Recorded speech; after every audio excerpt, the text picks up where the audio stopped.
Logan's Run by William Nolan. Chapter 1. The Chase. The girl's eyes were wild with fear. They shone out of her dirty face. Her knees were covered in blood from the fall. She had a sharp pain in her side from running. But she ran. There was a high lover's moon, and the night was full of dark shadows. The shadows followed her. The shadows could kill her. When did she cross the river? Was it last night or the night before? Where was she now? She didn't know. To her right she could see a high wall, a nursery. Maybe her baby was there. She moved to the left, into the night black between buildings. She came to another wall. She turned around. Should she go back across the river again? She had to continue, but she wanted to rest. She needed to rest. Wait, she heard a noise. Someone was there in the shadows. It was a sandman. A silent scream went through her. She tried to climb the wall. She tried to lift her tired body up. Please, please. But she couldn't do it. The wall was too high. She fell onto the ground, crying. She sat there and looked at the palm of her right hand. A black flower shone there. A few days ago, the light from the flower was a warm blood red. 7 years before that, it was sky blue, and 7 years before that it was sun yellow. A different color for each 7 years of her life. Now she was 21, and the flower was black. Sleep black, death black. The man moved toward her in the dark. She looked at her palm, because her future and her past were written there. All of her fears and hopes were there. In the past, sanctuary was her hope, her dream. She didn't want to die like the others. She didn't want sleep. She wanted to live. But that was impossible. There was no hope now. The man stood over her. She didn't look up. She knew that it was the end. And so she dreamed she was not there a criminal, hated and terrified. She was in sanctuary. It was a warm summer's afternoon. She was lying in the long grass, looking up at the clear blue sky. She wasn't thinking about time. There was no time in this world, no worry. So why did her hand move to the knife under her clothes? Why did she want to push that knife into her heart? Why? The man pointed a gun at her. The Homer. In the moonlight, she saw the face of the sandman, his cold eyes, his hard mouth. His finger moved, and she heard the gun explode. That was the last sound that she heard. Then there was only pain, terrible, unimaginable pain. It was the end. Chapter 2. Last Day. Doyle threw the terrified girl forward and ran. The tangler net went around the screaming girl and held her tightly. Logan was tired, but the little man didn't stop talking. You know what it's like, he said. Nobody does everything that they want to do in their life. All the traveling, all the girls. I'm the same. I'd like to live to 25, 30. But it isn't going to happen. I can accept that. I've lived a good life. I've had good times. I'm not afraid. After I'm gone, nobody will say that Sawyer was afraid. He talked and talked. Logan knew why. If he talked, he didn't have to think. Logan saw this all the time. Everyone talked a lot on last day. Sawyer looked at his palm. The flower was red, then black, then red again. Logan could see the worry in his eyes. Do you believe the thinker ever makes mistakes? Sawyer asked Logan. It doesn't feel like I'm 21. It really doesn't. I remember the day when I became 14. How long ago was it when my flower changed? I'm sure it wasn't more than 5 years ago. Logan wasn't listening. He was thinking about his 14th birthday. No, said Sawyer, not waiting for Logan to answer. I'm sure that the thinker doesn't make mistakes. He was silent for a minute. Then, in a quiet voice, he said, I guess I'm afraid. Most people are, said Logan. Well, maybe I am afraid, but I'm not going to run. No, the thinker is right. We have to keep the number of people down. I won't run. The two men sat quietly while the car traveled through the maze. Finally, Sawyer spoke again. Do you think the Homer is really so terrible? Yes, said Logan.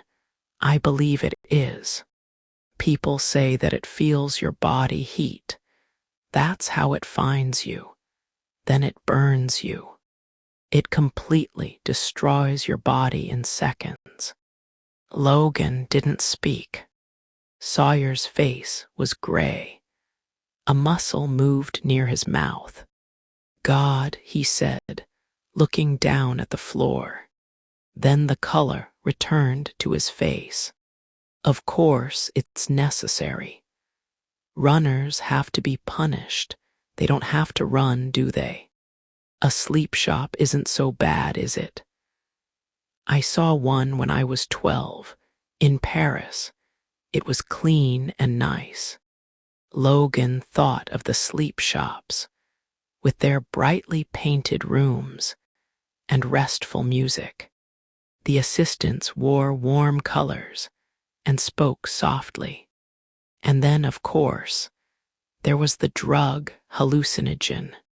When people took this, their worries left them.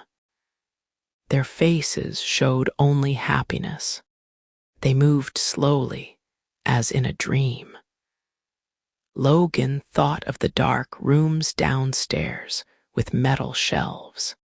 On those shelves were hundreds of boxes with the names and numbers of men and women on them.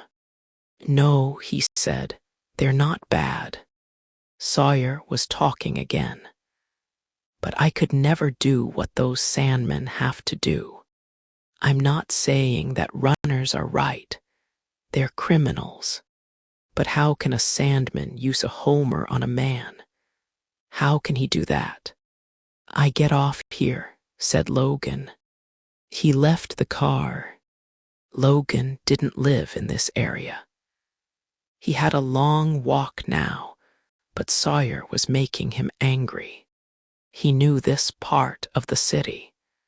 He remembered killing a man here. He put the memory out of his mind and continued walking through the crowds of people.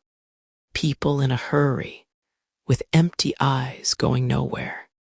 A young man was sitting on the ground with a sign around his neck. The sign said RUN. He was trying to give out pieces of paper, but people only shouted at him. Dirty runner. Trash. You're sick. The man sat and smiled. Logan took one of the papers and read it. Do not accept sleep. Run. Men should live their full lives. Don't accept death at 21. A police paravane landed silently near the man. Logan watched 2 policemen in yellow coats walk toward him. He didn't run. The police took him away, and the paravan lifted into the evening sky. A woman was standing next to Logan. "Thank God for the police," she said. "Those people are crazy. It's terrifying." The sky was dark now, and the evening stars were shining. Logan stopped to watch that evening's May's news report.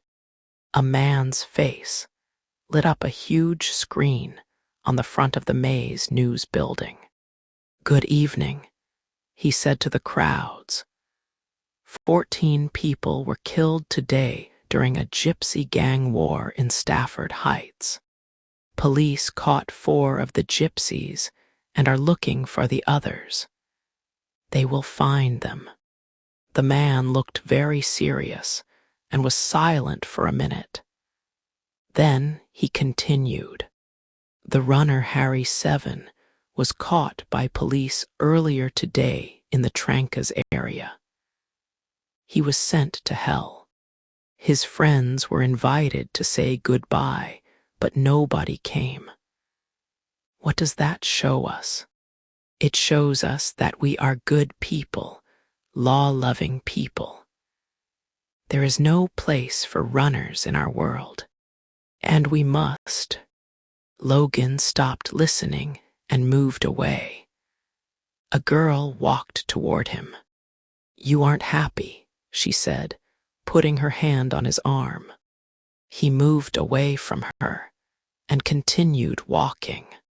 "I can make you happy," she called after him. Happy Logan thought about the word. She was right, of course. He was unhappy. Words came into his mind. You can't buy happiness. But of course, in this world you could. He turned down a side street and started walking toward Robert. The drug palace in Robert was the city's largest, with the best drugs. The friendly, white-coated assistants knew how to give you a great time. They helped you forget.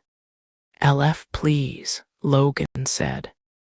"How much would you like?" asked the assistant, a young man. "The usual," he answered. The man took him to a blue room. It was empty except for a large armchair and a small table. Logan sat in the chair and took the drug. "Have a good lift," the man said as he left.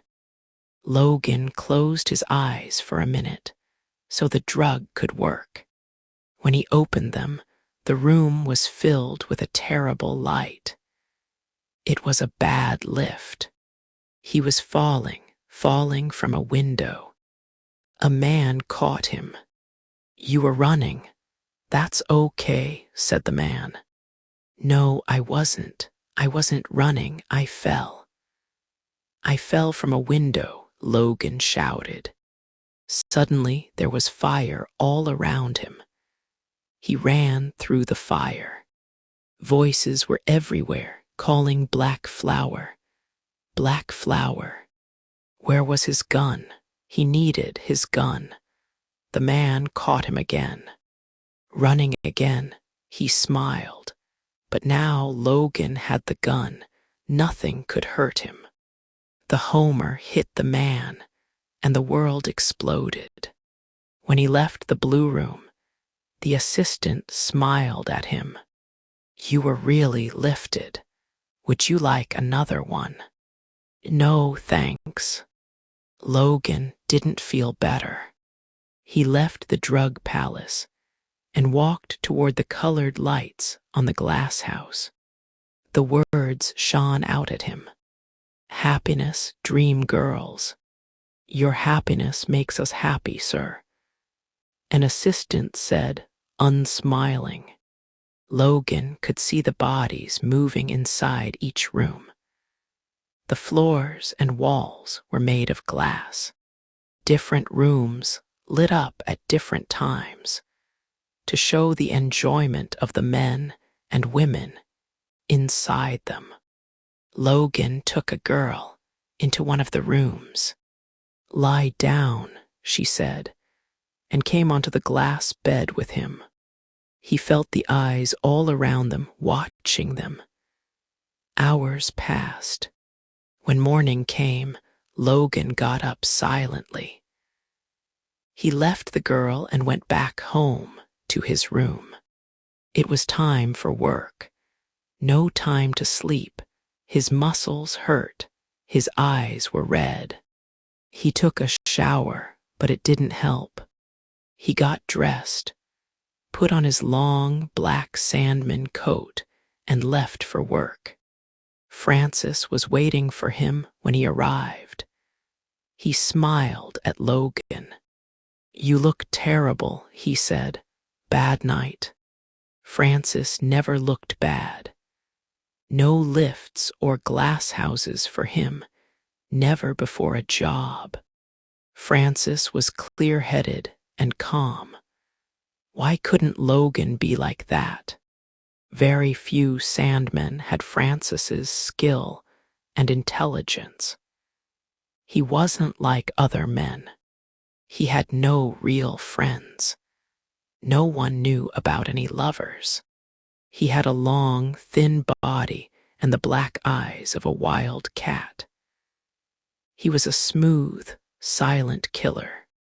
And what does he think of me? Logan often asked himself. He always smiling and friendly, but judging every move. They walked toward the gun room together. Logan was nervous. His hands were wet. He needed his gun. He was always fine with a gun in his hand, chasing a runner somewhere in the city. He felt good when he was doing his job. The two men came to a high metal door. "Names?" asked a computerized voice. Each man put the palm of his hand on the door. It opened, and they went into the gun room. Only a sandman could carry a gun, and no other person could use it. It was too dangerous. Logan checked that his gun was ready. Tangler, Ripper, Needier, Nitro, Vapor, and Homer. All good. He held the gun and felt strong again. Francis and Logan then walked to the report room. A nervous-looking assistant hurried toward them. "We've had a lot of problems today. I can't find Webster 16, and we've got a runner in Pavilion moving east." "Who's going to take him?" asked Logan. "You are," said the assistant. "Francis will help if you need him." "All right," said Logan. "Give me the information." "Name Doyle 10 to 14,302. His flower blacked at 5:39. That's 18 minutes ago. He's moving east, but he's not going near the maze. I think he knows about the cameras there. He's moving toward Arcade. Be careful, he's probably dangerous." Logan pressed the numbers 10 to 14,302 into a computer, and the information on Doyle came up on the screen. Photo, height, age, names of friends. Logan read Doyle's flower history. Yellow, 0 to 7 years. Parented by a machine in a Missouri nursery. Blue, 7 to 14, the usual. Lived in lots of different state, traveled around Europe. No criminal activities, red, 14 to 21. Difficult, problems with police. Attacked a sandman. 3 girlfriends. One of them tried to help runners. A sister, Jessica 6, no problems with police. Logan studied Doyle's photo. He was a big man, as tall as Logan, dark hair, a strong face, an easy face to remember, easy to find in a crowd. He took the small black follower from his belt and pressed in Doyle's numbers. Then he returned to Francis.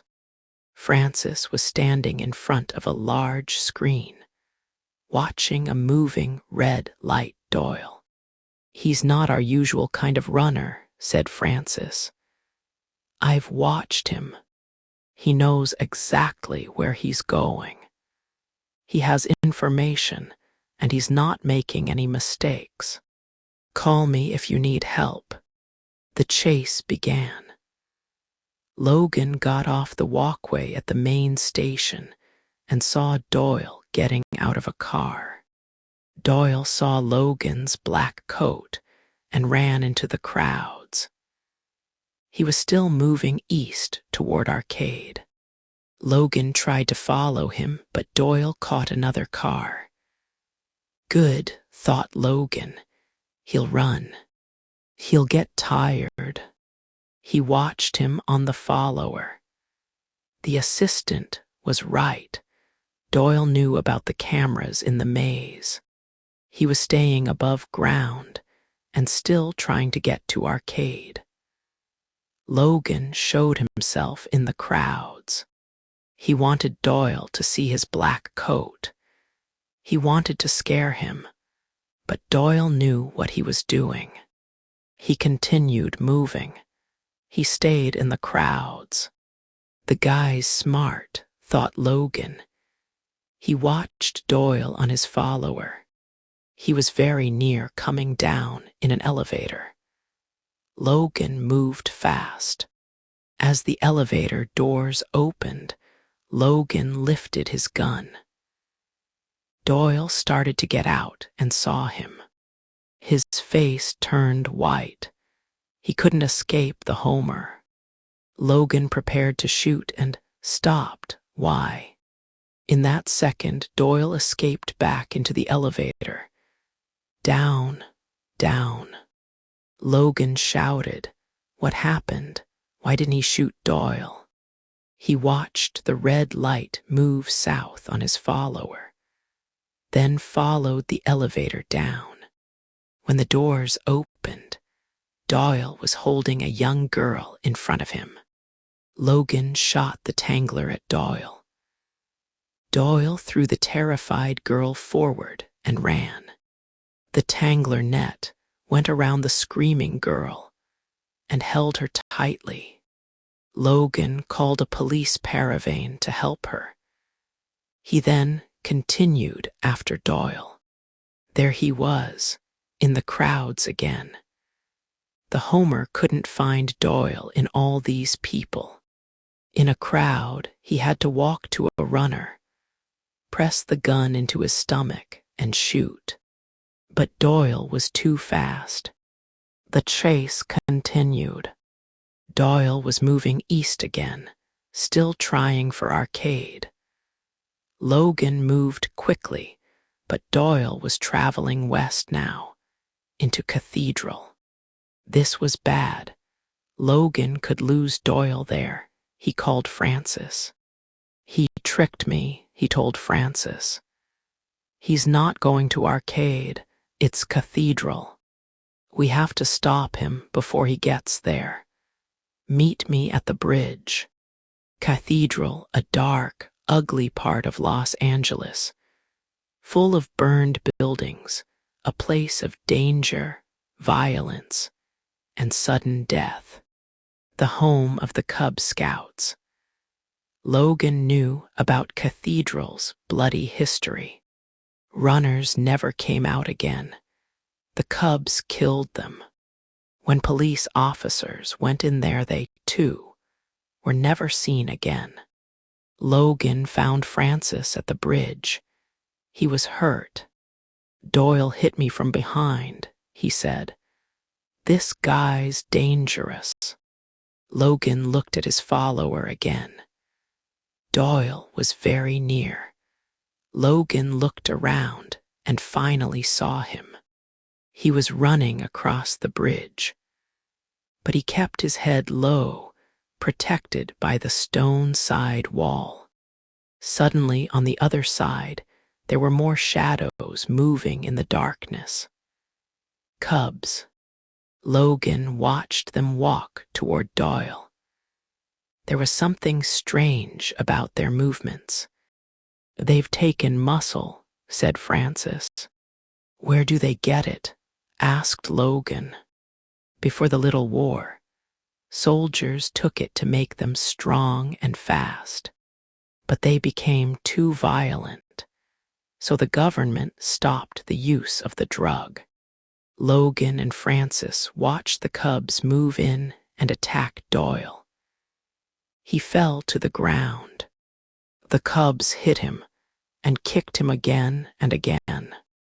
"We'll try gas," said Francis. They shot the cubs with vapors. The gas drove the cubs away from Doyle immediately. He lay on the ground, not moving. "I'll go and check him. You watch for the cubs," said Francis. But Francis didn't get far. The cubs came back and started attacking him. Logan shot a nitro into the group and killed 3 of them. He ran to Doyle. The man's face was a bloody mess. He was trying to speak. "Sanctuary," he said. Then his head fell back. He was dead. His hand opened and something fell out. It was a key. Logan quickly put it in his pocket. "Dead?" Francis asked. "Yes," Logan answered. Francis looked down at the bloody body. "He was ours, not theirs," he said angrily. He took out his gun and shot a blister into Doyle's body. The body exploded and disappeared. "Let's go," said Francis. They traveled back to the report room in silence. Logan kept his right hand closed. He didn't want Francis to see the flower in his palm. It was starting to change color. Chapter 3: Logan's Run. "Your brother's dead, but we're alive. And if we want to stay alive, we'll have to keep moving." Logan got back to his room late, showered and changed. He pressed meal search, and dinner and a drink arrived. He sat with his drink and looked at his palm. It was changing from red to black, black to red. Last day, 24 hours to live. He picked up the key, Doyle key. Did this key take a man to sanctuary? Was there really a sanctuary? A place where runners could escape death? If this is true, thought Logan, I must try to find it. I must destroy it. Then I can be proud of my life. He walked to the communideck, put the key in, and turned it. The screen lit up, and a girl's face looked at Logan. She was about 16, with dead eyes. "Call back later," she said. "I'm going out."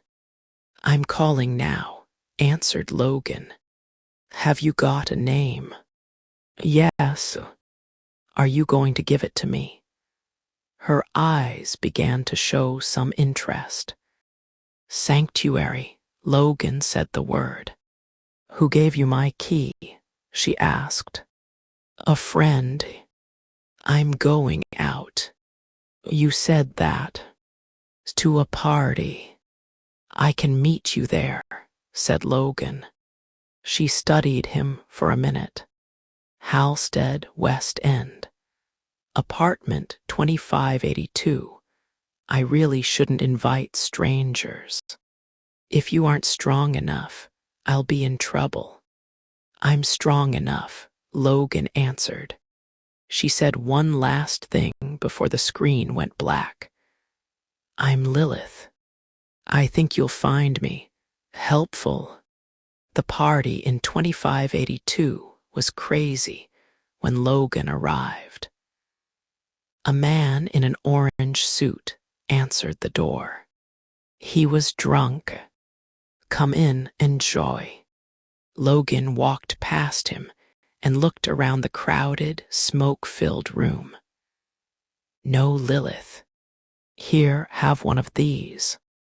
A tall, dark-haired girl was standing in front of him, holding a large glass with something pink in it. "No, thanks. You men are all the same, afraid of anything new." "Maybe you need a boy," Logan said. "Very funny. I'm 15. I'm a woman and I need a man. How old are you?" "Old enough," answered Logan. He kept his right hand closed. He could feel the heat of the flower in his palm.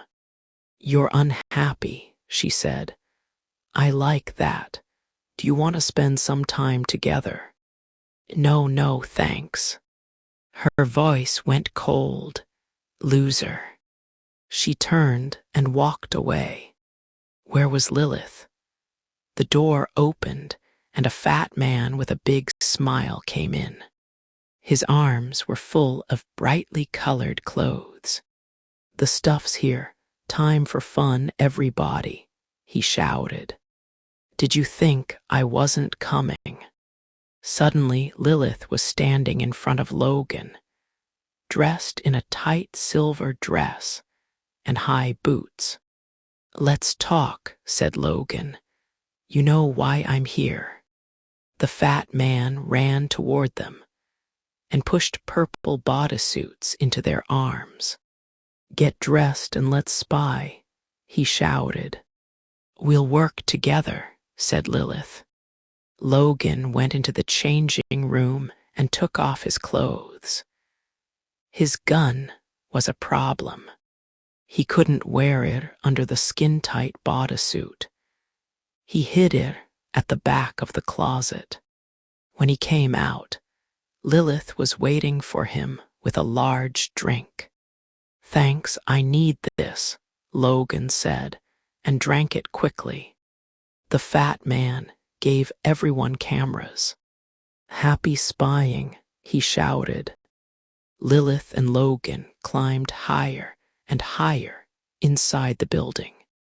They looked down into the glass houses, filming the people in them. Logan had to be careful. Spying was illegal, and he didn't want the police to stop him. The police never questioned a Sandman, but he couldn't show the police his gun. He didn't want Lilith to know that he was a Sandman. "Here, hold my feet. I'm going down," she said. Logan held her feet. Lilith hung upside down outside a window, filming the lovers inside. She was a long way above the ground. Below her was only black emptiness. Did she really know anything about sanctuary? Or did she just love danger? When she finished filming, he pulled her up. "Can't we talk now?" he asked. "You're doing well," she laughed, and started climbing again. Logan followed until they got to the roof. "Jump," Lilith shouted. She jumped off the roof and down onto another building. Logan followed her. "Here's a good one," she said. "You film this me." Logan filmed the people inside. "Threat," said Lilith. "Now we talk," said Logan.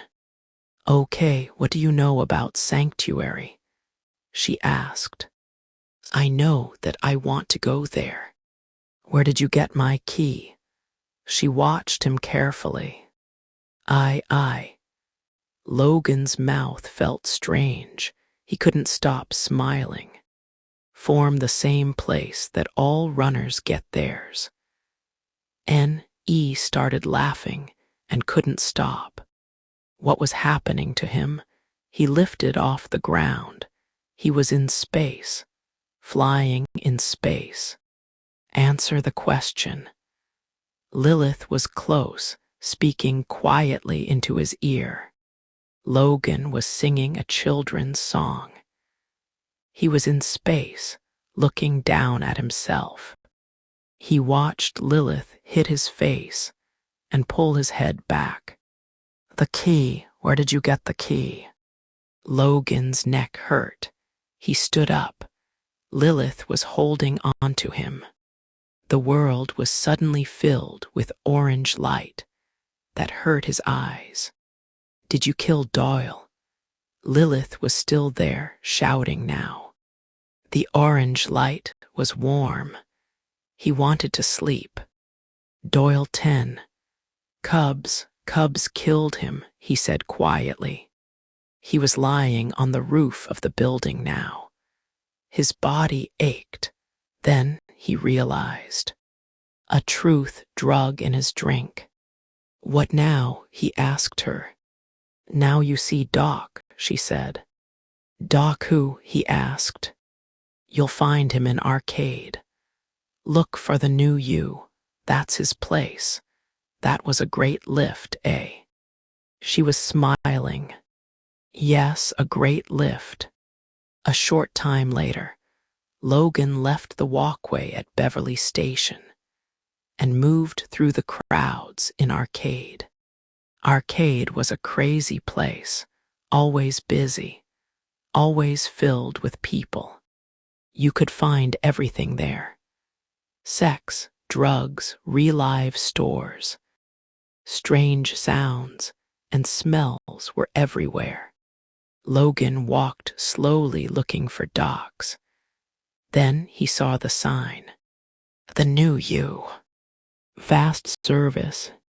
Low prices. Great results. Logan went into the store.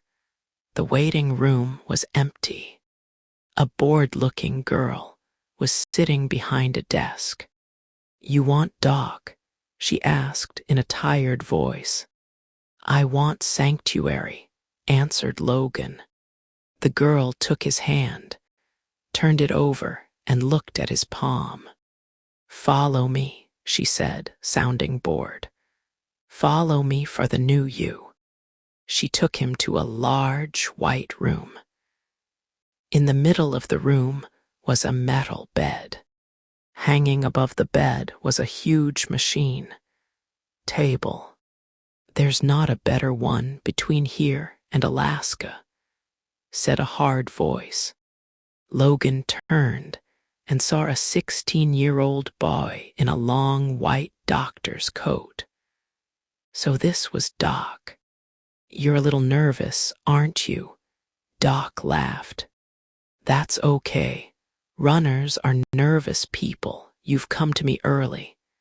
That's smart. Usually people wait until the Sandman's chasing them. It's so difficult to do good work then. So what do you want? New face, body too. What do you think? Just the face, Logan answered. Not much time, eh? Runners never have time. I won't ask your name. Don want to know. You've got the key.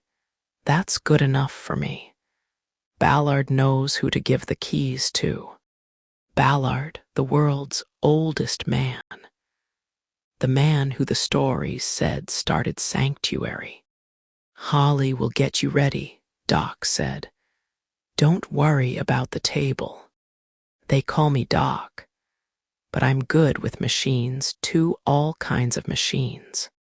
I can make anything out of anything. Believe me.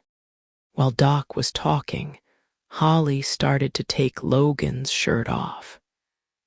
His gun was inside his shirt. Do I have to take my clothes off? He asked. No, the girl answered, but empty your pockets.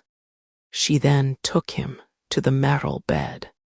The heavy machine hung above it, with its knives, lights, and switches.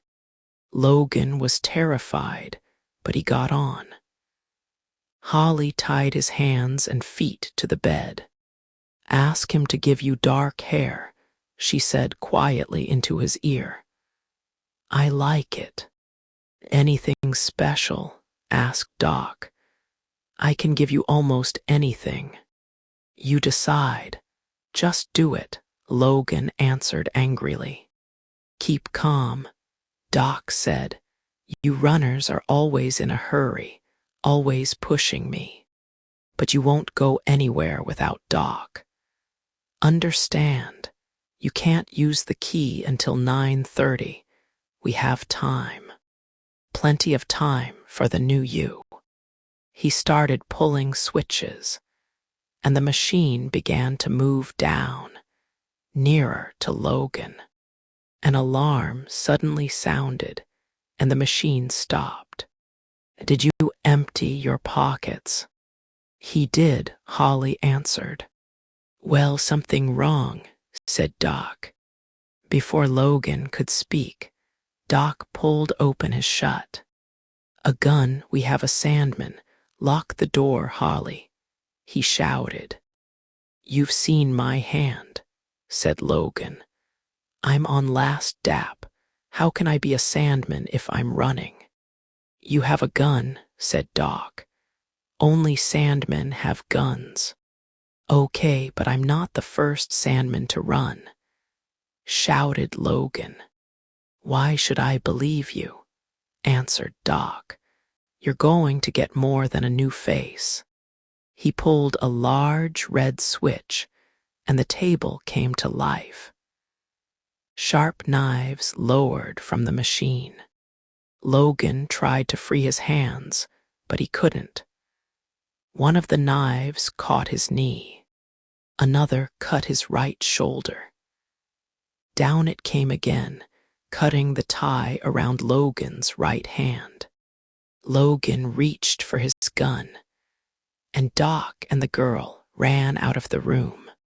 Logan quickly freed his other hand and his feet and jumped off the table. The machine was now attacking the metal bed. Metal against metal, screaming. Logan tried to plan his next move. He needed a second key from Doc to continue his run. He had to get him. He kicked open the door and ran through the dark building. Something flew out of the shadows and hit his arm. He dropped his gun. His arm felt like ice. A popsicle. Doc was coming toward him now, holding the shining police ice stick. One hit on your chest froze your body in seconds death. Logan waited. When he could see Doc clearly, he kicked him in the stomach. Doc fell to his knees, screaming. Logan gave another strong kick to Doc's head. The boy fell silently to the ground. Logan quickly searched the boy's pockets. No key. Then he heard a noise from the next room. He moved carefully to the door and opened it slowly. Holly was standing against the wall, holding a knife to her heart. She was terrified. Logan lifted his gun to shoot. She pushed the knife into her chest, and the world ended for Holly 13. "Doyle, Doyle, is that you?" A drugged voice came from the darkness. Logan walked farther into the room. A dark-haired young woman was getting up from a bed. Her eyes were sleepy. "It's me, Jessica." Her fingers carefully felt her new face. A runner, thought Logan. Her hand is changing color. But why does she think I'm Doyle? And did she get the key? "Do you have the key?" he asked. "Doyle, you don't look like my brother now. You don't even sound the same. They've changed us both." So she was Doyle's sister. Listen, said Logan. Do you have the next key? She was completely awake now. He saw her take something silver out of her pocket. A key. Logan took it from her. Did Doc give you any information? Do you know what to do? Yes, he told us to use a tunnel under Arcade. I know where it is. All right, let's go. He followed her to an elevator. When they got out, he took her hand, and they ran along the maze platform. Logan pushed the key into a call box on the platform. A maze car sped out of the darkness and stopped. The door opened, and they climbed in. Where to? Asked the car. Sanctuary, said Jessica. The car sped through the maze tunnels. When it stopped, Jessica didn't move. They can change the color of a man's eyes, but they can't change the man inside. You aren't my brother, she said. He's dead, Logan told her. Jessica's face became hard. You killed him. No, but I saw him die. He gave me his key. He wanted me to have it. Jessica started to cry quietly. Logan didn't know what to say. A Sandman doesn't feel sorry. He does what he has to do. Listen, your brother's dead, but we're alive. And if we want to stay alive, we can stop moving. Please exit, said the car. They got out and the car sped away. They looked around slowly. This wasn't Sanctuary. But where was it? Why were they here? It was a dark, ugly, dirty place. Trash lay everywhere. What now? Logan asked himself. Listen, Jessica said. They heard a small child's voice in the maze tunnel, singing a children's song. Sandman, Sandman, go away. Don't come back another day. A small girl in a dirty dress walked slowly onto the platform. Her face was dirty and her hair was a mess. She had thin little legs and wore no shoes. Don't be afraid, she said. I'm Mary Mary too. Logan stepped out of the shadows. What are you doing here? Oh, he told me to meet you. Who did? Logan asked. The little girl's eyes became big and round. He did, the old man. What old man? Jessica asked. You know he's the oldest man in the world. Ballard. The little girl took a key from her pocket. He told me to give you this. Do we use it now? Logan asked her. The little girl didn't speak. She put her hands up and showed 10 fingers. A yellow flower shone in her right hand. 10 o'clock, said Jessica. Logan checked the time. We have 12 minutes. Jessica looked into the little girl's eyes. Where do you live, Mary Mary? Here, answered Mary Mary, smiling. Why aren't you in a nursery? I'm very smart. But don't you get hungry? You can catch things to eat. I'm really fast. But I never go upstairs. The bad people are there. They chase you. Cubs, thought Logan. Goodbye now. You're a nice old lady. Mary Mary said to Jessica, and she walked away. She shouldn't be here, said Jessica. Alone in a place like this. She should be in a nursery with other children. A nursery can protect you. Did it protect you? Were you happy? Asked Logan. Yes, Jessica answered. Of course. She sat on the ground and rested her head on her knees. No, I wasn't, she said after a minute. I thought that everybody lived that way. I was never really happy there. Children should be with their parents. Brothers and sisters should be together. She looked up at Logan. And you? When did you begin to think that sleep was wrong? I don't know, really. I heard the stories, of course, about Ballard and about Sanctuary. Oh, I wanted to believe those stories when I was a little girl. Suddenly, there was a scream from the tunnel. Mary ran out, chased by a gang of cubs. A wild-looking 13-year-old was at the front. Bad people, she shouted and ran into Jessica's arms. What do we have here? Runners, said the oldest cub. 5 minutes, thought Logan. We only have 5 minutes. You're older than the others, aren't you? He asked to the boy at the front. You'll be 21 one day. What will you do then? You'll run, just like us. I'm not a runner, never will be. The boy took something out of his pocket and put it into his mouth. Muscle. He ran toward Logan. Kill him, get him, the other cubs shouted. 4 minutes. Logan couldn't fight them all.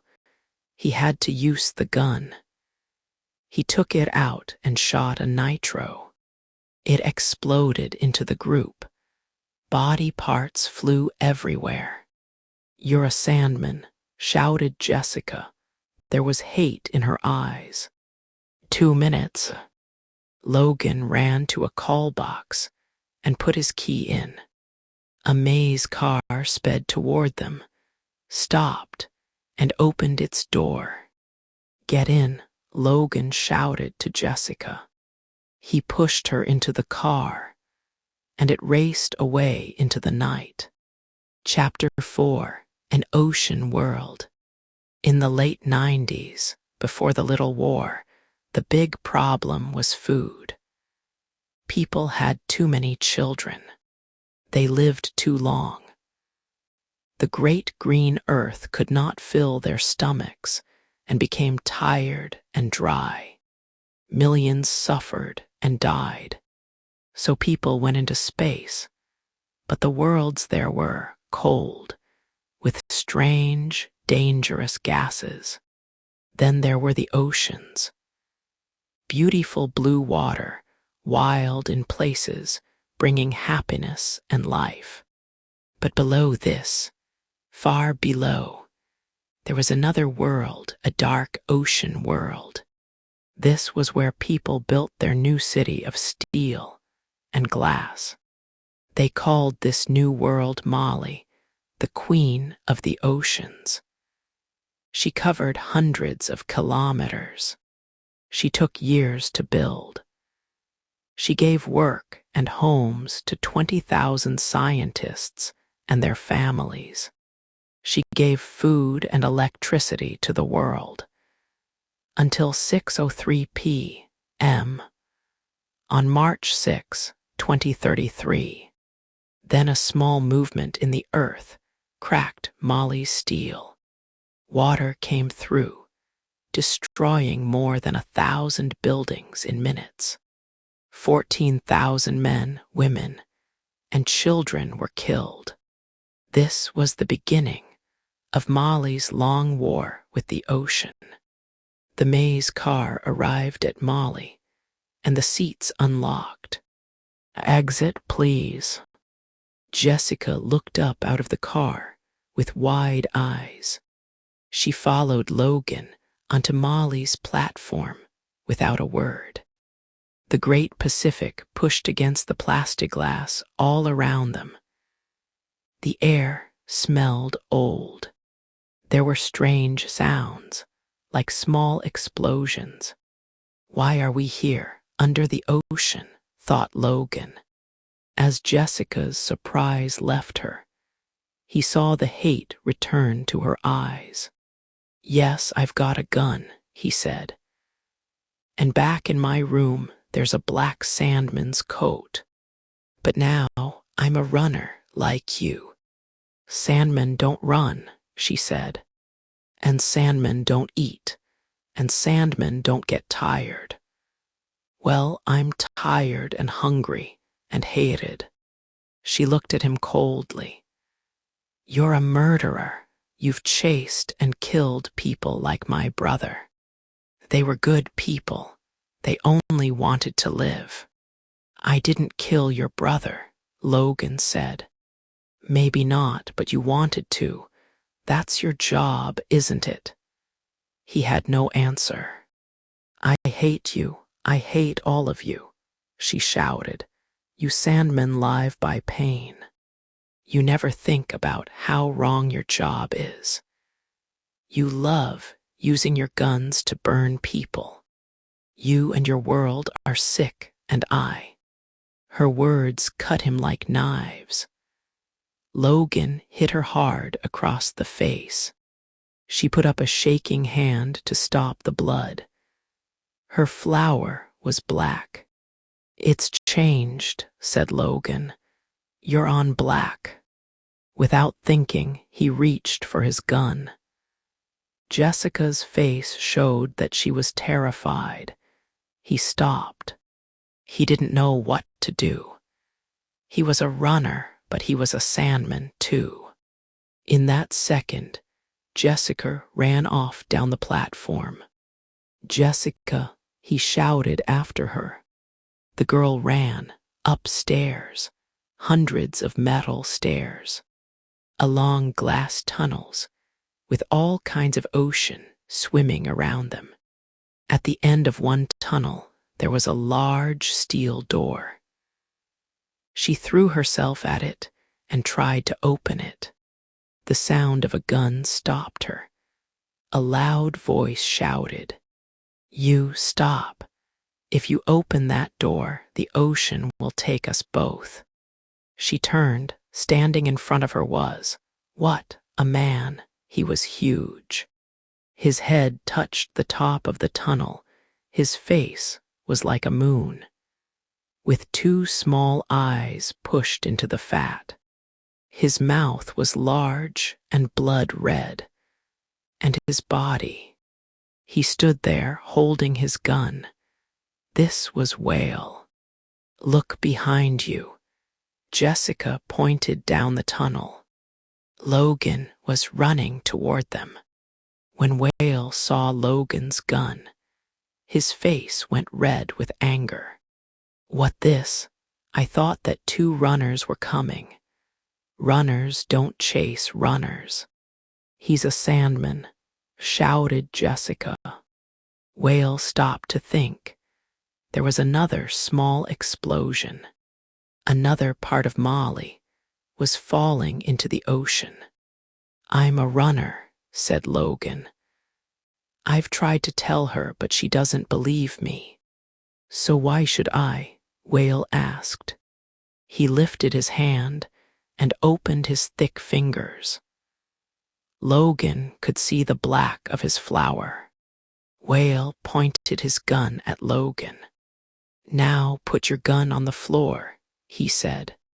Logan slowly and carefully did what Whale asked.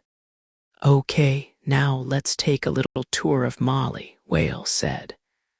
He took them back down the tunnel. "You drylanders don't know about Molly. She's a real fighter. She's like me. She doesn't die easily." They moved slowly through glass tunnels and along moving walkways.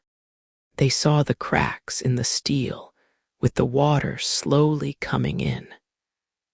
How much time did Molly have? Whale took them farther and farther down. The water inside was getting deeper. It was halfway up their bodies now. They came to another heavy steel door. Whale slowly pulled it open and pushed Logan into a small, dark room.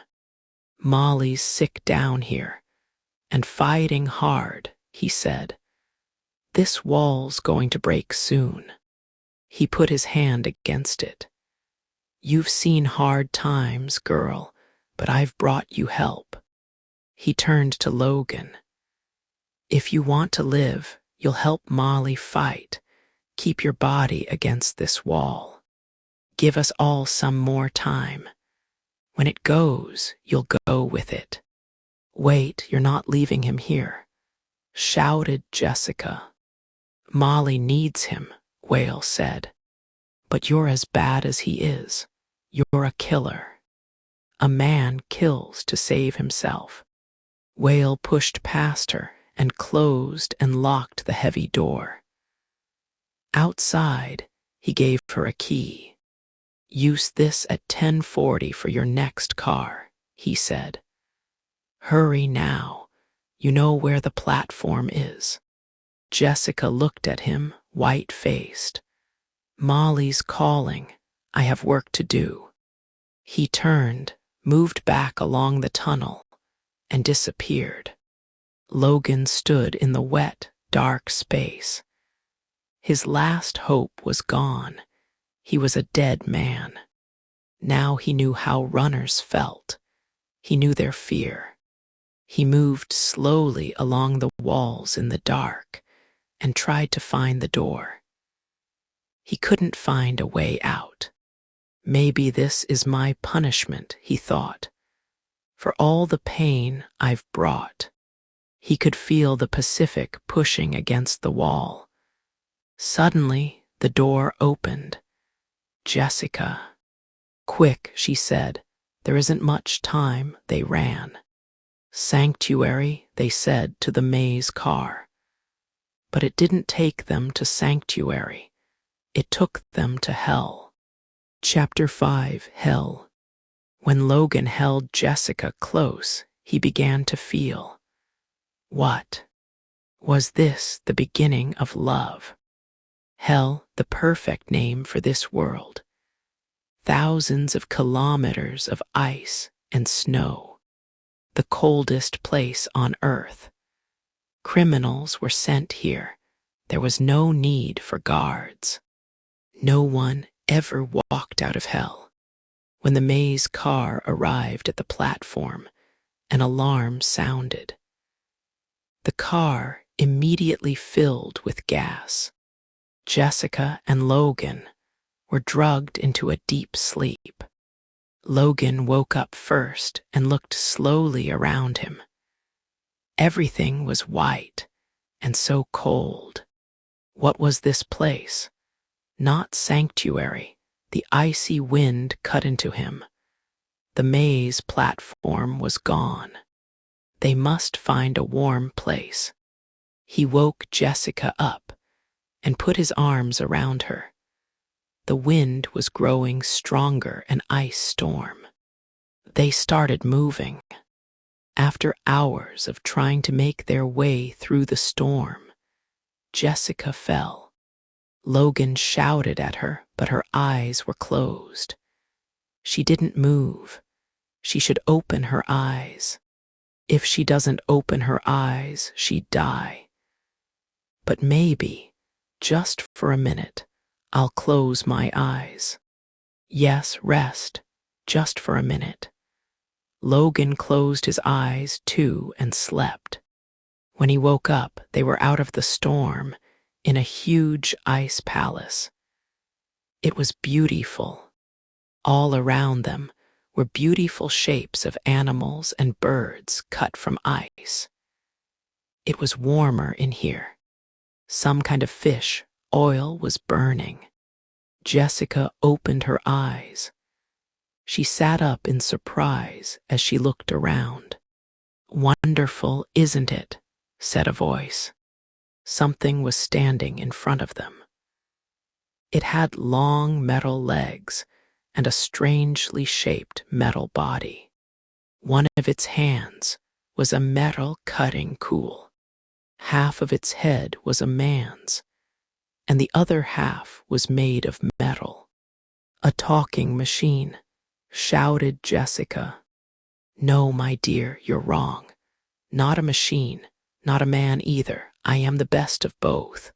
Perfect science. I am Box. I have the heart of a man and the skill of the greatest of machines. No man can produce the things that you see here. Don't you agree? So this was Box. Logan knew the stories about him.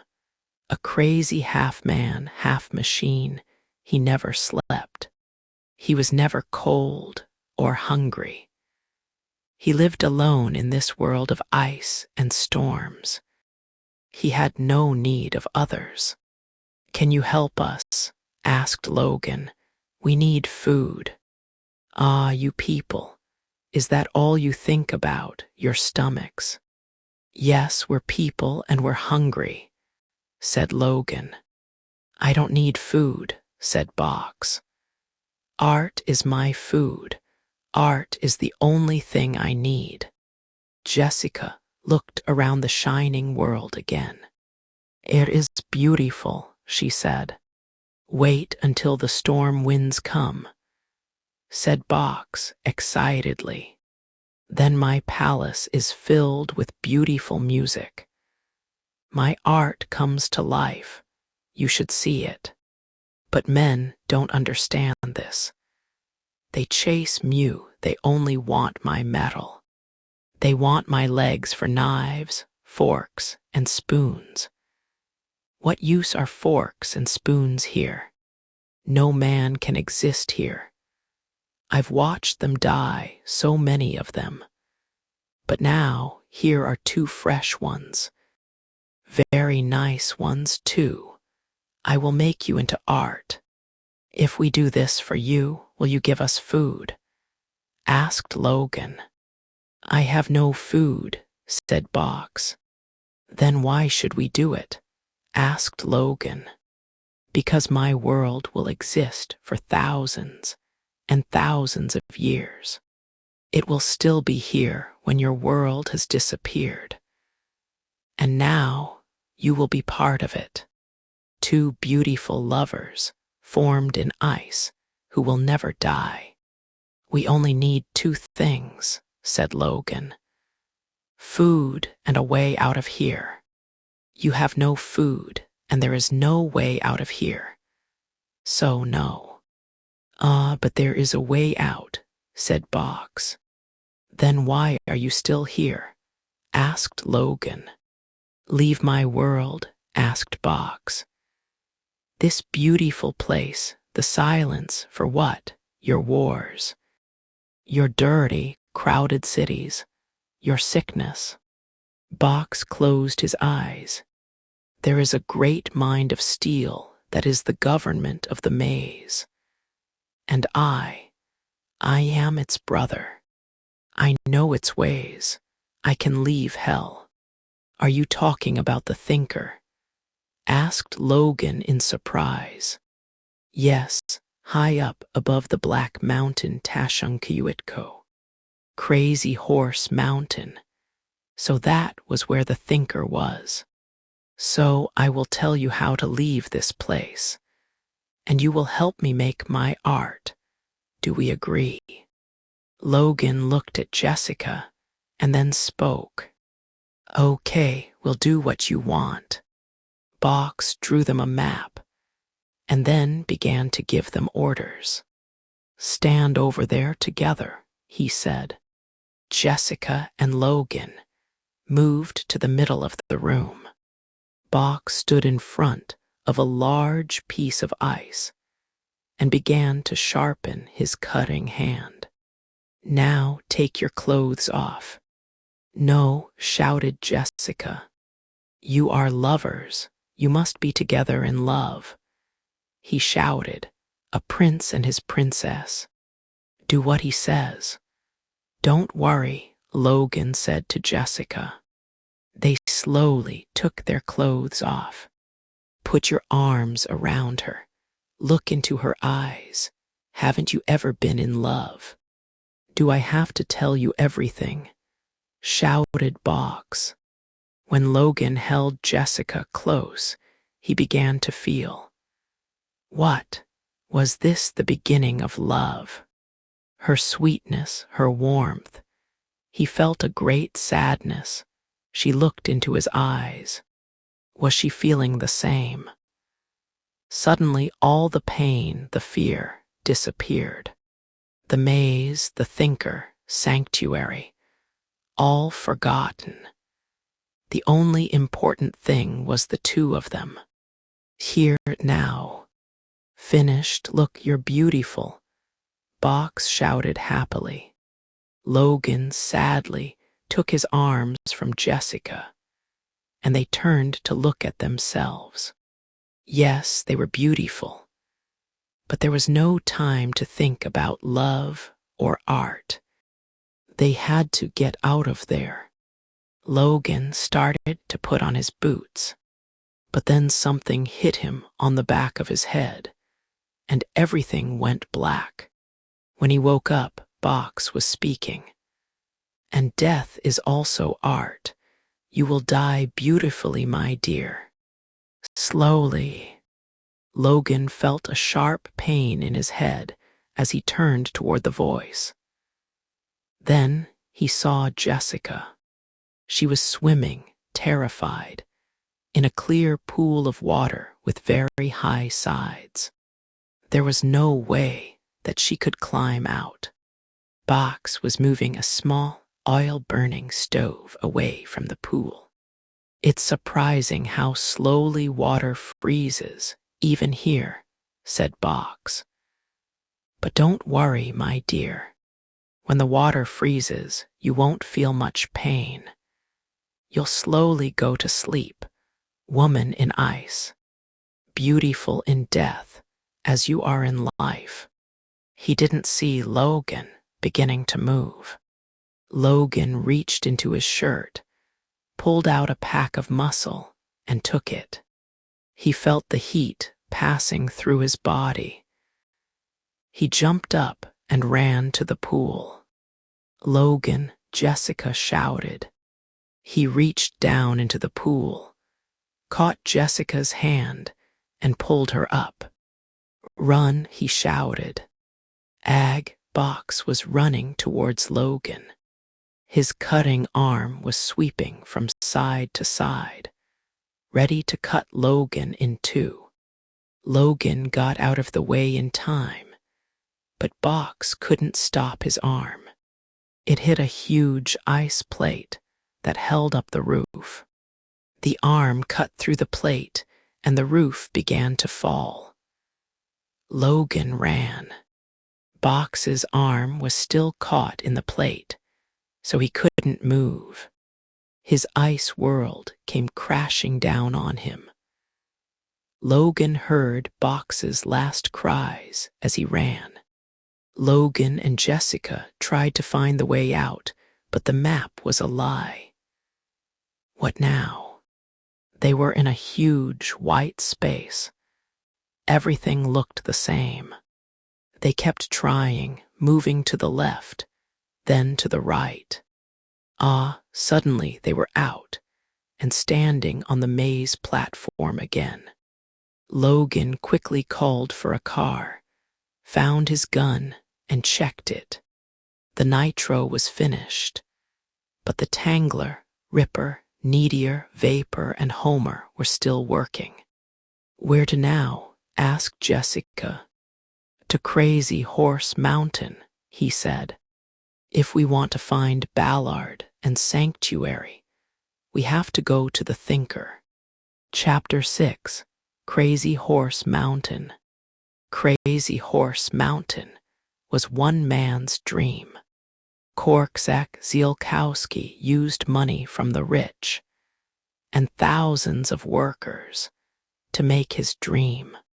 Year after year, the men worked, cutting the mountain away. 50 years passed.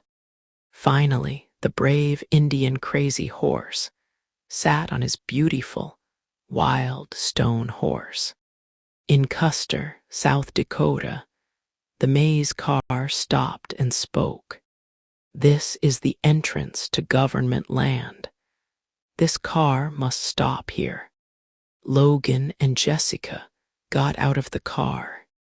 In the early morning light, they began to walk overland to the mountain. They walked for many kilometers before they came to a large sign. U.S. Government. No entrance. Punishment, death. They continued. Logan didn't notice the dark shadows above them in the sky. Two huge metal bird robots flew above, guarding the government land. When they saw the two people walking far below, the order "kill" sounded in them. They flew down toward Jessica and Logan. "Be careful," Jessica screamed at Logan. "Kill." One of the birds attacked Logan. He fell to the ground and his gun flew out of his hand. "Kill." The bird was back. It attacked Logan again. Logan cried out in pain, but moved toward his gun. There he had it. He pushed himself over onto his bloody back. The two huge birds blackened the sky above him. He shot a ripper at them. The two bodies exploded, and thousands of pieces of metal rained down onto the ground. When Logan opened his eyes again, Jessica was looking down at him. They were by a river. He could hear the water running over the rocks. "You're going to be all right. Rest now." "You need rest," Jessica was saying. Logan was badly hurt. He tried to sit up but couldn't. "Jess," he tried to speak. "Have to keep moving, Ballard." "SSHH. Don't worry, sleep now."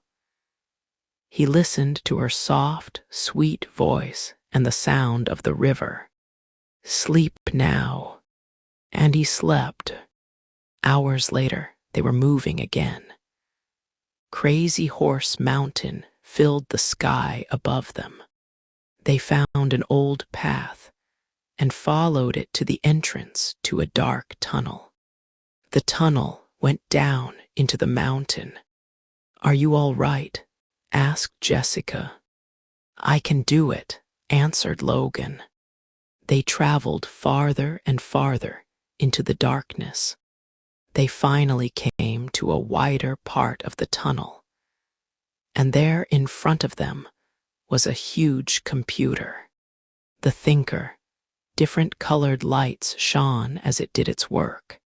This machine, this huge electronic mind, sent information all around the world. It organized. It brought calm. It was the final result of years of scientific work at colleges in the 1960s. They stood in silence, looking at it. Jessica was the first to speak. "I don't believe this," she said. "I can't believe that we've really found it." "I know," answered Logan, "but we have to continue." They went farther along the tunnel and came to a sign. "Cathedral JCV 490, 8833. Los Angeles, California." They continued along the tunnel. Suddenly they heard a loud alarm and looked around. They saw a huge robot, a watchman, speeding toward them. Logan took Jessica's hand and they ran.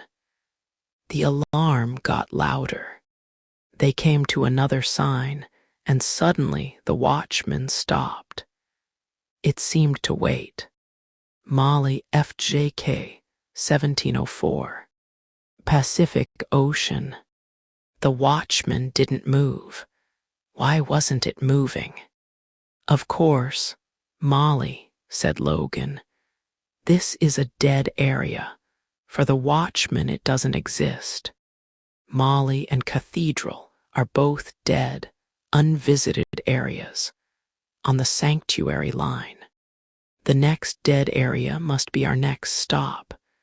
Let's go. They ran. The watchman immediately started racing along a different tunnel. It came out just behind them, and then it stopped again. Washington, D.C., Lie 5644, District of Columbia. Washington, D.C., of course. Ballard must be there, said Logan. But that thing won't let us out, said Jessica. There must be another way, said Logan. He saw a small opening. He could see small stone stairs inside, going up. Over there, he said. He took off one of his shoes and threw it down the tunnel. A light came on in the robot, and it raced after the shoe. The sound of its alarm filled the tunnel. Run, shouted Logan. He and Jessica ran towards the small opening.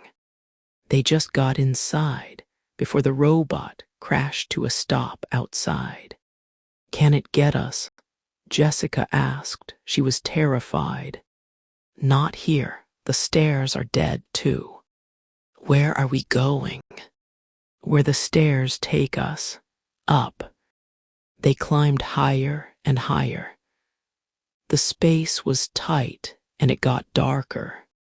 Logan was tired and still in pain. Suddenly he stopped. Someone was coming down the stairs. Logan hid close to the wall and looked up. As the person came closer, Logan could see a man. It wasn't Ballard, it was Francis. Logan took out his gun.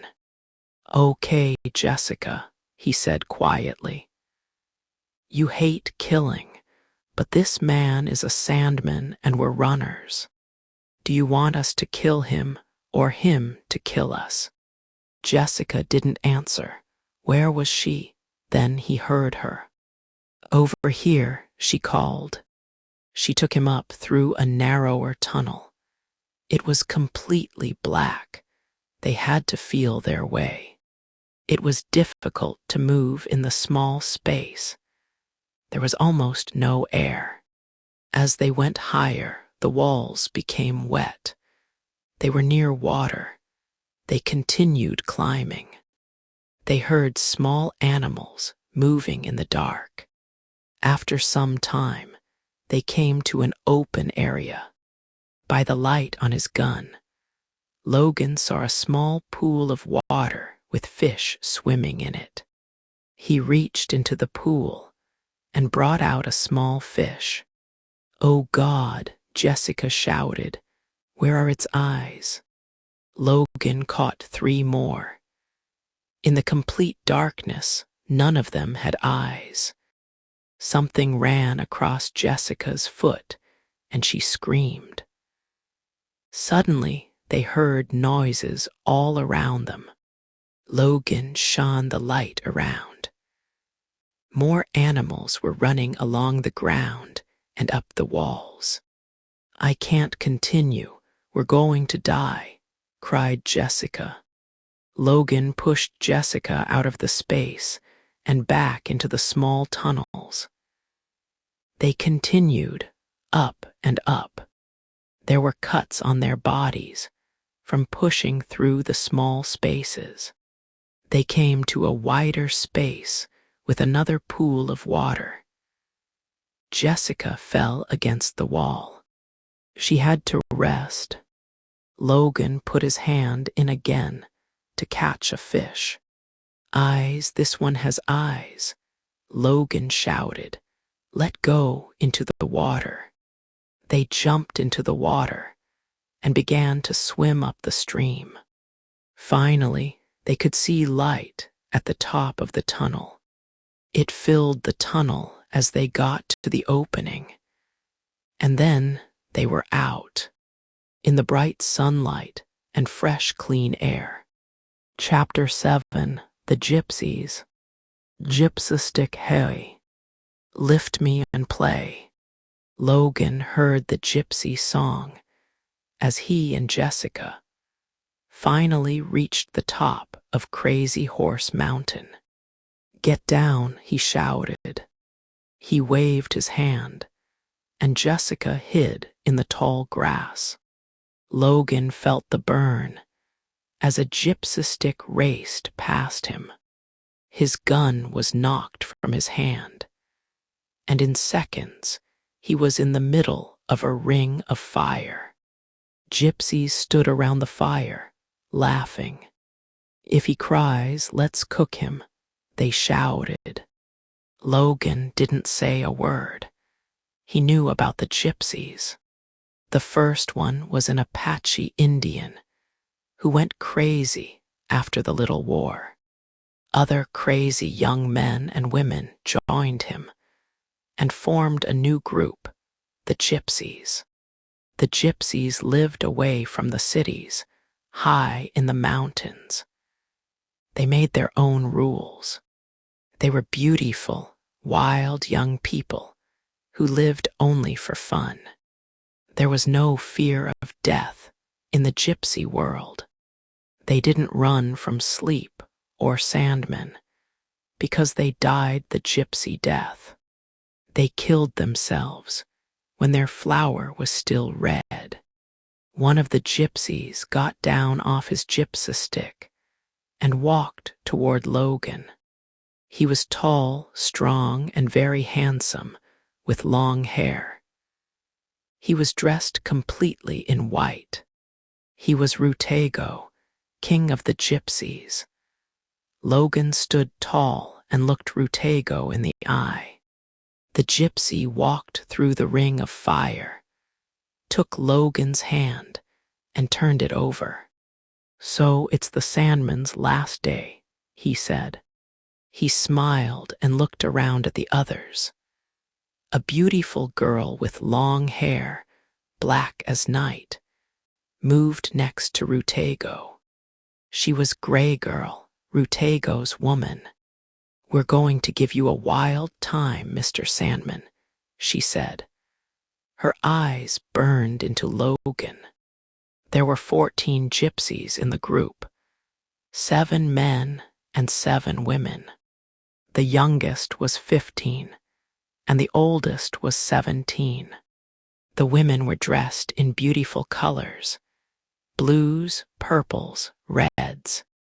Their hair was styled, and their faces shone with makeup. They wore gold and silver on their necks and arms, and they smelled of flowers. Gray Girl was different. Her shining black hair fell straight down her back, and she was dressed all in white. Her beautiful black eyes shone. The men were all in brown, with long hair and tall, strong bodies. 2 gypsy girls came out of the tall grass, pulling Jessica behind them. We have a runner girl, they shouted. Logan wanted to help her, but he couldn't get past the fire. There were the gypsy sticks, too. These weren't the playsticks that he rode as a small boy. These were fast and very dangerous. They could burn a man to death in seconds. Tie them to gypsy sticks, Rutago said. Take them on a ride. 3 of the men stepped into the circle of fire. They took Logan and tied him to Rutago's gypsy stick. The gypsy girls tied Jessica to Gray Girl's stick. Then all the gypsies got onto their gypsy sticks and started shouting, "Gypsy sticks, go!" The sticks raced up into the sky, with the noon sun burning down on them. They flew around and around in circles and then raced along. The world was flying past. After some time, they arrived in a small town. The gypsies untied Jessica and Logan's feet, but not their hands. They then pushed them into a bar. "Now we're going to have some fun," said Rutego. He showed Logan a large gold ring on his finger. He took the top off the ring and held it under Logan's nose. Logan knew that smell, hemodrone, a gypsy death drug. Gypsies used it on their enemies. Death with hemodrone wasn't fast. The drug took time to get into the blood. Death was slow and painful. It sometimes took days. Logan closed his mouth tightly. Rutego smiled and turned to Jessica. The gypsy girls held her, while Rutego pushed her mouth open. Logan tried to attack Rutego, but was knocked to the ground by one of the men. Rutego poured the drug into Jessica's mouth. She cried out and coughed. "You'll have to be a good sandman or the runner girl will die," said Rutego. "You do the right thing. Then I'll give you the medicine to stop the drug." Logan was terrified. He had to stop the drug. He couldn't take Jessica away from here like this. He had to stop the drug from working first. "What do I have to do?" he asked Rutego. Rutego smiled and looked around at all the gypsy girls. "You give my girls fun," he said, "and Runner Girl is going to give me fun." The gypsies took Jessica and Logan upstairs. Logan could only think of Jessica. How much time did they have? Was she in pain? The gypsy girls took his clothes off. In the other room, Rutego kissed Jessica, but she was as cold as ice. Her eyes looked in front of her, but she didn't see. "What's wrong with you, girl?" Rutego shouted. Jessica didn't laugh or cry. The drug was working in her. Rutego kissed her hard. He pushed her down on the bed. Nothing. Logan heard Rutego's angry shouts in the next room. Suddenly, Rutego was at the door. "Bring him down," he shouted angrily. When they got downstairs, Rutego was walking around Jessica. "She's no good," he shouted. "We did what you wanted," shouted Logan. "Now give me the medicine." No, Rutego's face was red with anger. "She's not a lover girl. You have to give me some fun. You have to do something." "Cut her, Rutego," shouted the other gypsies. "Pull her teeth out." Rutego suddenly smiled. "No," he said slowly. "He's going to do it." He looked at Logan. "You're going to cut her. Take some of her meat." "No," shouted Logan, but he looked at Jessica. Her face was like stone now. She was dying. This was the only way to save her. "Okay," he said quietly. The gypsies threw Jessica up onto the bar and held her. Logan's hands were wet with fear. Rutego was holding his knife out for Logan, smiling. Logan took it and moved toward Jessica. "Quick. It has to be quick." He couldn't look into Jessica's eyes. He took the knife and cut a piece out of her leg. Rutego watched him and shook his head. "No good," he said. "I don't give medicine for a bad job." Logan suddenly caught Grey Girl and held her by the neck. The other gypsies backed away. "You give me the medicine or I'll break her neck," he shouted. Rutego didn't answer. Logan took hold of Gray Girl's hair and pulled her head back hard. "It's in the other ring," Gray Girl cried. "Give it to her," shouted Logan, "now." Rutego couldn't refuse. He poured the medicine from his second ring into a glass of water and walked over to Jessica. He turned to look at Logan and Gray Girl. Then he lifted Jessica's head and poured it into her mouth. As Jessica began to wake from the drug, she felt the terrible pain in her leg. "Move now," Logan shouted to Jessica. "Get on a stick and go." He held Gray Girl while Jessica walked slowly to the door. The gypsies stood and watched. Logan waited to give Jessica a good start. He then backed slowly out of the bar, holding Gray Girl. When he was all the way outside, he jumped onto a gypsy stick. Up, up it flew, strong and fast. He was scared. At the same time, he felt the excitement of riding this wonderful thing. He raced through the sky like a bird. The gypsies followed, 6 of them, right behind him. He flew to the right, then down. They still followed. Suddenly, Rutego was there, coming for him.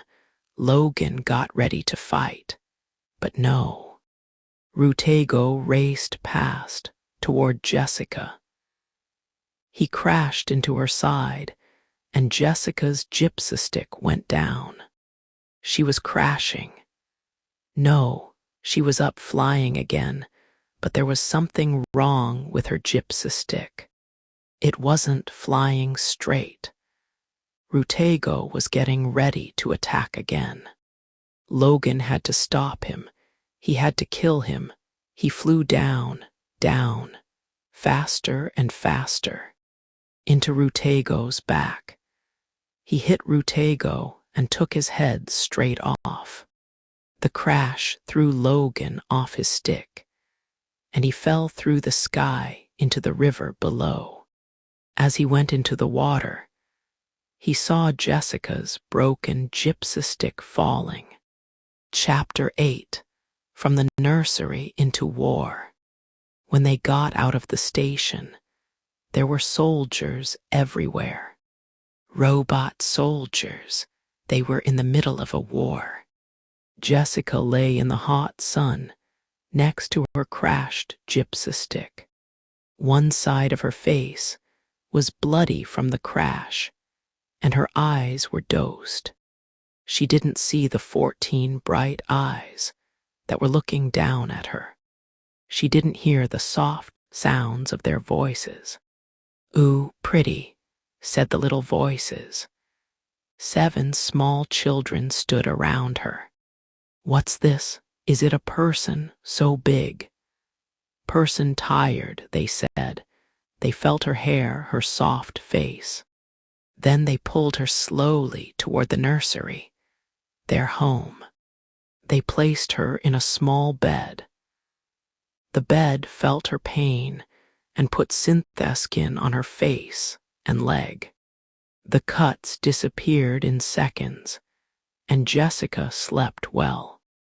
The children stayed with her for hours, watching. Dakota State Nursery Area K. Logan stood under the sign and looked through a space in the wall. He could see Jessica's crashed gypsy stick in the nursery playground. She must be in there, but he had to be careful.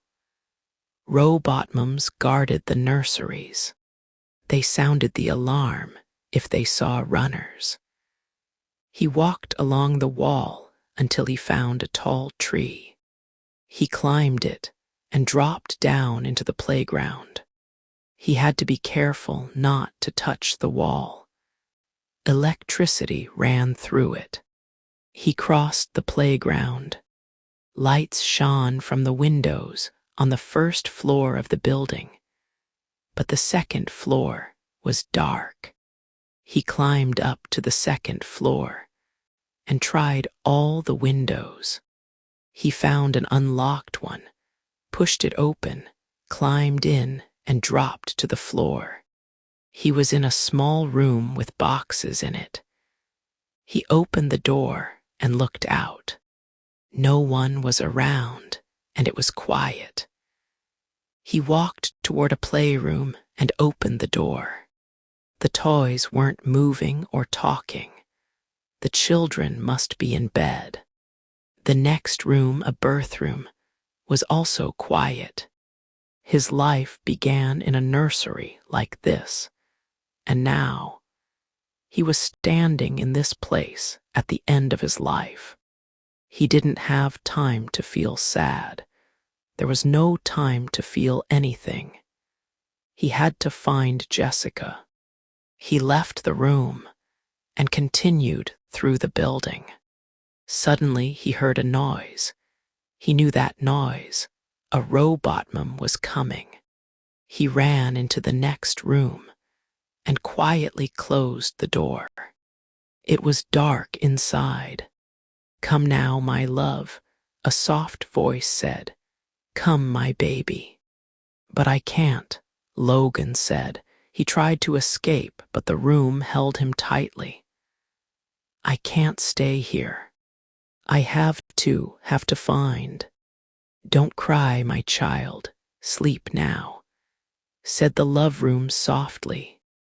Logan suddenly needed his mother badly. He was so tired, so tired. "Mama loves you, but I have to, sleep. I sleep." Logan fell into a deep sleep. In bedroom L16. During her hourly tour of the nursery, Robot Mom K110 discovered a young woman asleep in one of the beds. She calmly left the room and switched on the alarm. The sound woke Jessica up. Doors and windows started shutting everywhere. A computerized voice shouted, "Runner, protect, defend, kill." Jessica jumped up and ran outside the room. Jessica, Logan was suddenly there. "Run." They raced out of a side door just before it crashed shut, and across the playground toward the main gate. It was closed. Logan broke the glass and pulled a big black switch. The gate slowly opened. A robot guard came up behind them, but Logan was too fast for it.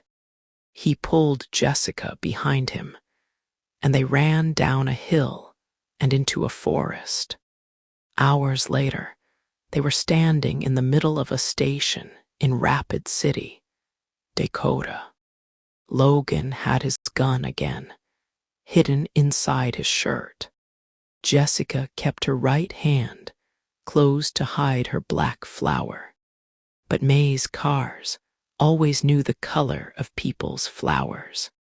"Keep right behind me," Logan said to Jessica. They walked together through the crowds of people. Logan came to a call box on another maze platform. When no one was looking, he cut the alarm. Then he took Jessica's hand and took her toward the maze car. But Jessica started to fall in the crowd. She put her right hand up to protect herself. A woman saw her flower and screamed, "Runner!" People started running toward Jessica and Logan. Logan pushed a man out of their way, and they jumped into the maze car. They left the angry crowds of people behind as the car raced down into a dark tunnel. The car suddenly slowed down, then stopped. The doors opened. "Where are we?" asked Jessica. "Sandmen have stopped the train. "Hurry," shouted Logan.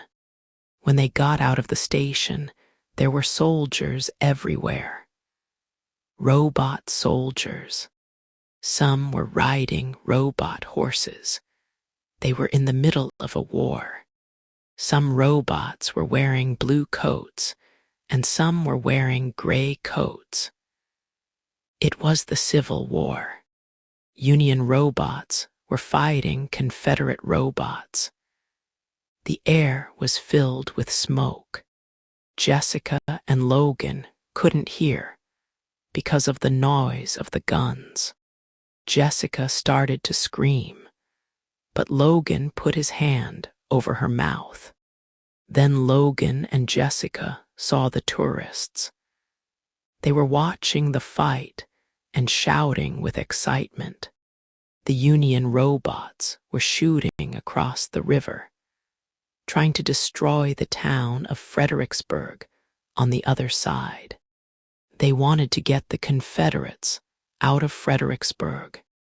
Some of the robots were pulling heavy guns onto boats.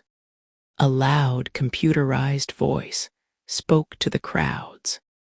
"Today you are watching brave young men. They are dying for their country to save it.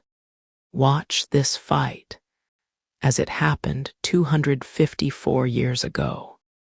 And remember, there were no runners at Fredericksburg." Logan and Jessica moved through the fighting. They didn't have to worry about the robot soldiers. The robots' computers were only prepared for the fight. They found 2 of them, unmoving, in a tent. Logan took the robots' coats from them and threw one at Jessica. "Put this on," he said. "We have to get to Mary's Heights on the other side of the river. There's a maze tunnel there. I know it really well. I played there when I was a boy." Then they took the robots' guns and climbed into one of the boats. "Follow me, men," the Union officer shouted when the boat got to the other side of the river. "Let's show them." On both sides of the river, the excited crowds watched. They were shouting and waving their arms. But wait, was that a black coat in the crowds? "Francis, how did he find them?" "We have to lose him," said Logan. "We'll have to go through the middle of the fighting. He won't see us if we move with the Union men." The Union soldiers started moving up the hill, but the Confederate officer and his soldiers were waiting for them at the top. The Union officer was taking his men to their death. Silence. Then the guns started. The noise was terrifying. There were explosions and fires all around them. "Don, stop now," shouted a Union robot from his horse. The scream of metal flew through the air, and he was cut in half. Logan couldn't see anything through the smoke. He couldn't hear. He was suddenly pushed onto the ground. "Jessica, Jessica." He couldn't hear himself. Could Jessica hear him? He continued moving up the hill, along the ground, until he came to a wall. He climbed over it and rested for a minute on the other side. He then took off his Union jacket and threw it away. He looked over the wall and finally saw Jessica below. She was trying to move, but the soldiers were running away from the fighting now. They were pushing her back down the hill. There were too many of them, all pushing farther and farther back down the hill, toward the crowds of tourists, toward Francis. Chapter 9. Logan's Past Lives. Faces, thousands of faces, but none of them was Jessica's. Logan was pushed along by the crowds. Everyone around him was laughing and enjoying themselves. A small boy tried to sell him a toy Civil War gun, but Logan wasn't interested. Suddenly, a black coat. Francis. Logan quickly stepped into a doorway to hide. It was the entrance to a real-life shop. He watched the black coat moving through the people, coming toward him. Something touched his arm. He turned and saw a robot looking sadly at his palm. "We've expected you," said the robot. "Come with me, please." Logan had to get away from Francis, so he followed the robot. He was taken into a dark room. The robot pulled a life bed out from the wall. "Just lie here," he said. "This is the newest style of bed. You can choose the year that you like. You can also change years really easily." Logan got onto the bed and lay down. When the robot started to cover his eyes, Logan tried to stop him. "Listen, I really don't need this. The robot calmly continued with his work. He knew that everyone was nervous on their last day. When he was finished, he pulled a switch. The life bed began to move smoothly back into the wall. Logan was in complete darkness. Suddenly, he was 16 again in Nevada. It was the second day of his Sandman program. To graduate, he had to travel across more than 100 kilometers of wild land. He was given no food or water, and he couldn't take a gun or a knife. He had to find a way to kill animals for his food. He took his water from the plants. It was day 2, and he was still alive. The sun burned down on him. He moved slowly. His mouth was dry and his stomach was empty. This was his test. He must pass it. He must not stop. Then he was 7, and his flower was blue. He had to leave the nursery and go out into the world. He was scared. He couldn't take Albert 6, his favorite talking toy, with him. The little toy ran after Logan. It was crying and shouting at him. "Loge, Loge, I'll never forget you." But they caught the toy and put it away in a box. Logan screamed and screamed. Then he was 13, riding his playstick in Venice above St. Mark's Square. The wind carried him along, and he flew around and around in the blue Italian sky. He was a bird. He was free. He was 15. His teacher stood in front of him. Logan was learning how to fight in the omnit way. "Again," said his teacher. Logan got into the correct omnit fighting position and moved around the man. He was nervous, but he must do well. He must never be afraid. He had to learn before he could be a Sandman. His teacher hit him. Logan came back with a single low kick. The teacher caught Logan's leg and threw him to the ground. He then kicked his head and stomach with 2 quick moves. Logan cried out in pain and was sick. Never use only one move. Omnit fighting uses 2 or 3 moves together, said the teacher. You must learn this. Logan slowly got up from the floor and started to move around his teacher again. Before he knew it, he was on the floor again. He picked himself up Then he was down again, and again and again. He was 6, and it was playtime. His best friend, Rob, was running across the playground away from him. "I'm a sandman," shouted Logan. "I'm going to shoot you. Here I come." "Ha ha, you'll never get me. I'm the fastest runner in the world," Rob shouted, laughing. "Ha, you're wrong. Here comes my Homer." "Bam," shouted Logan.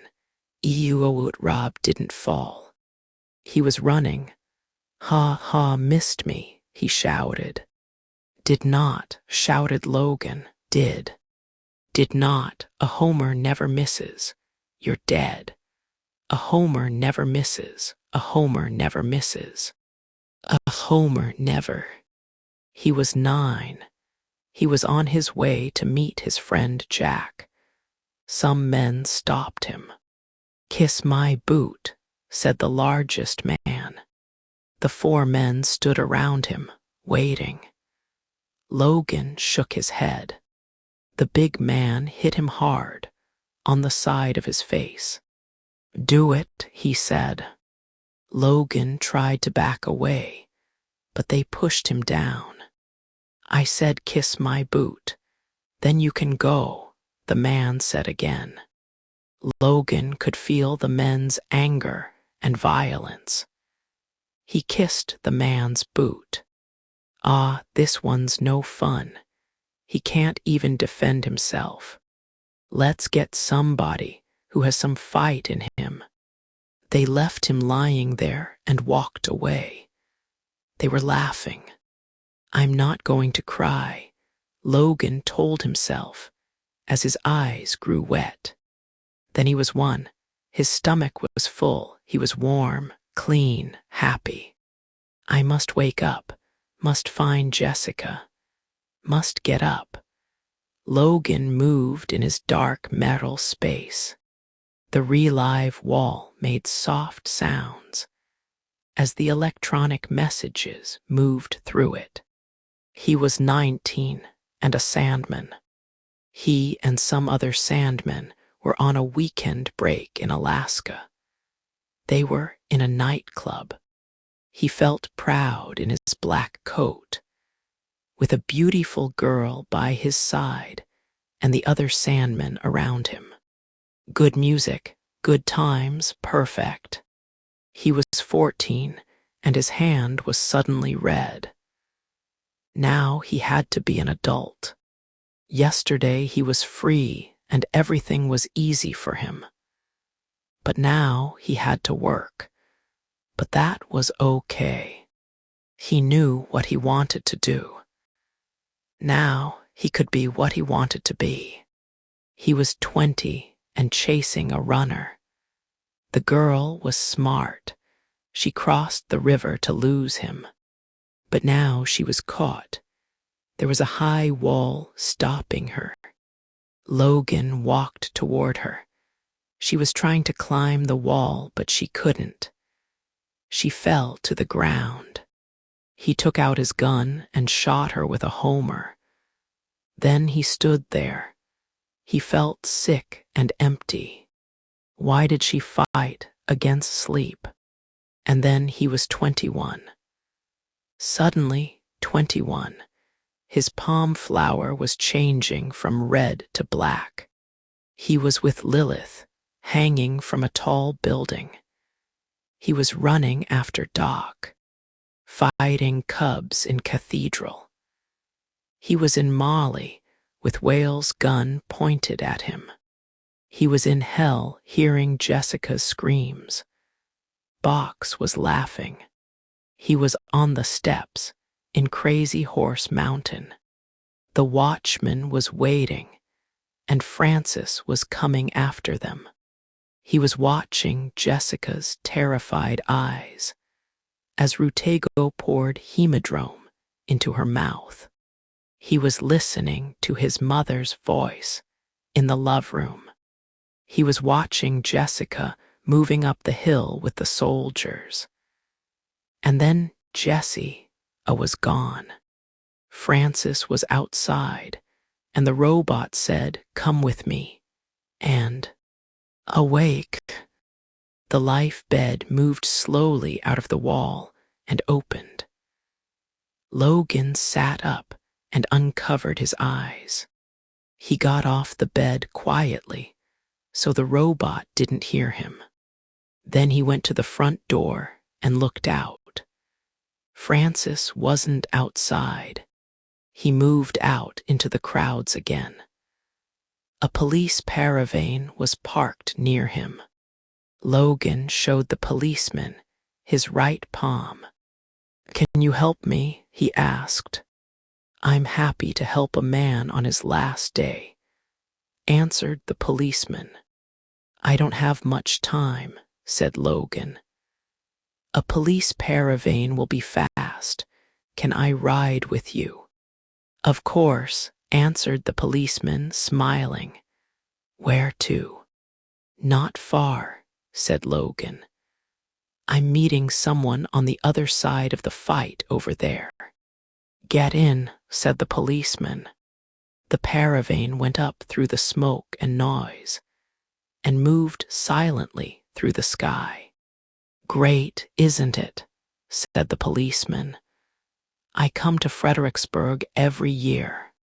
I feel proud when I think of all those brave soldiers." There was sadness in his voice. They had something to fight for. They had a future. And what do we have? Sleep, you know. And my time will come soon. Before, I thought that there was something after sleep. But now, I don't know. Down there, Logan said, on the other side of those trees. The caravan landed softly. "Thanks," said Logan as he got out. "Happy to help," said the policeman. When Logan got to the Fredericksburg maze entrance, Jessica wasn't there. He went down the steps into the maze tunnel and looked for footprints. He saw large boot prints in the dirt from the boots of a sandman. Francis. Logan went to the maze call box. He broke the computer screen to stop the alarm. But where was Jessica? Could she find her way here? Was she still alive? He found a place under some trees to wait. He could see the entrance from here, but no one could see him. He heard a noise. His gun came out ready. Then Jessica ran out of the forest. She was terrified. "They're chasing me," she screamed at him. "Sandmen." "No, some guys. They saw my hand." "Into the maze," shouted Logan, and they ran down the stairs. "The fight, I lost you. I couldn't find my way." "Forget it," he said. "You're here now. Washington, D.C." Logan said to the maze car when it stopped. They got in, and he put his arms around Jessica. Chapter 10, The Little War. "Danger," said the maze car.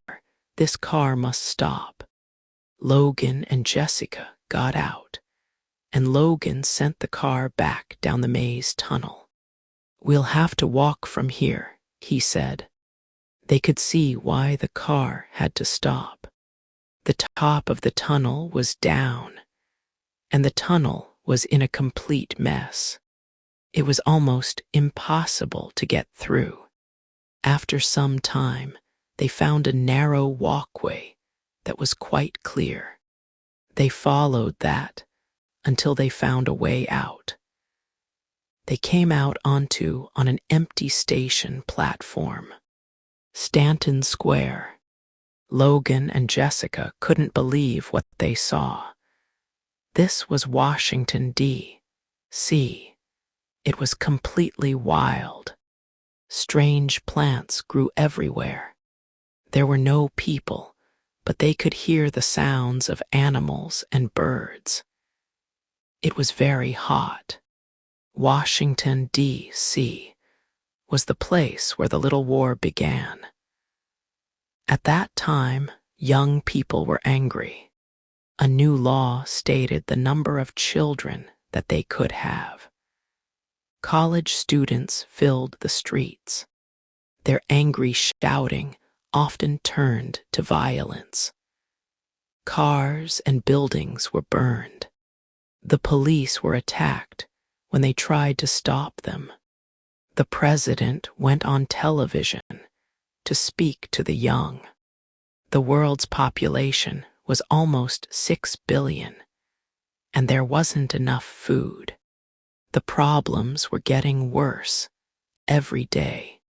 He asked young people to stay calm in this difficult time. But his speech didn't work. The president was the father of 9 children. Why could other people only have 2? The fighting couldn't be stopped. Politicians were taken from their offices by the crowds and killed. Washington was burning. Terrified people were running in the streets.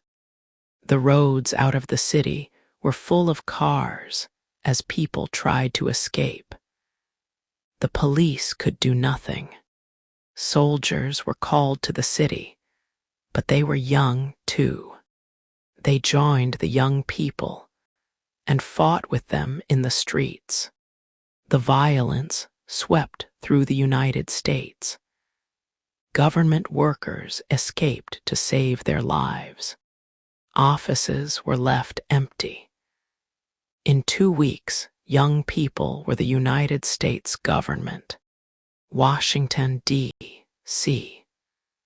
was completely destroyed in the Little War, and nobody ever lived there again. Then discussions about the world's population problems began. Cheney Moon had an answer. He was only 16, but he was a great speaker. He spoke in London, Paris, Berlin. Soon his name was known all over the world. People believed that he could solve the problems. In 6 months, he had millions of followers. Most of them were under 15 years old. 5 years later, the Moon Plan became law. At 21, Cheney Moon became the first person to accept sleep. Young Americans accepted this new law. Over the next 2 years, all people over 21 were killed. The thinker was programmed to organize people's lives. The time of government by computer began. The first full-time sleep shop was opened in Chicago, and there was soon one in every city. Programs for Sandmen began. By 2072, the population of the world was young. Old people could never make the decisions again. Chapter 11. In the Face of the Enemy. Logan and Jessica found some stairs going from the platform up to the street. They had to be careful. Francis must be there, waiting for them. Francis's skill and intelligence made him an enemy to fear. Logan told Jessica to wait below and silently climbed the stairs. The only sounds were birds and animals. It was safe for now. Jessica, he called softly. He watched her as she came up the stairs. She looked tired but so beautiful. She was still young. Why should her life end now? It was unfair. They tried to find their way through the trees and plants. It was difficult to move in the terrible heat. They came to a clear area, and above the trees, they could see the top of the Capitol building, the home of the old government. Ballard is probably there, said Logan. Suddenly, there was a terrible noise. It was coming from the trees. A huge wild cat jumped out at them.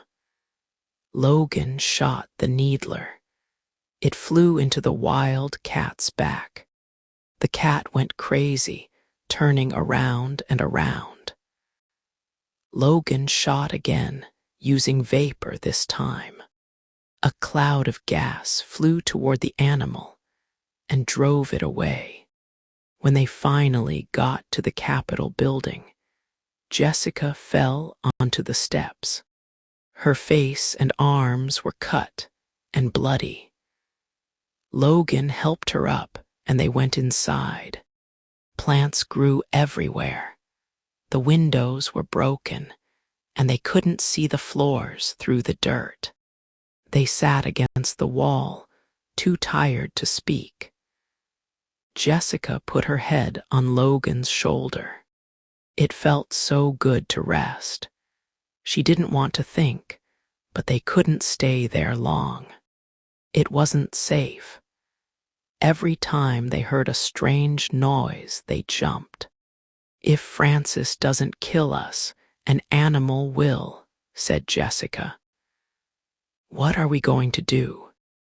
The only thing we can do, answered Logan. I know Ballard's here somewhere. We have to find him. They left the building and moved through the shadows outside. The evening sky grew dark, and it began to rain softly.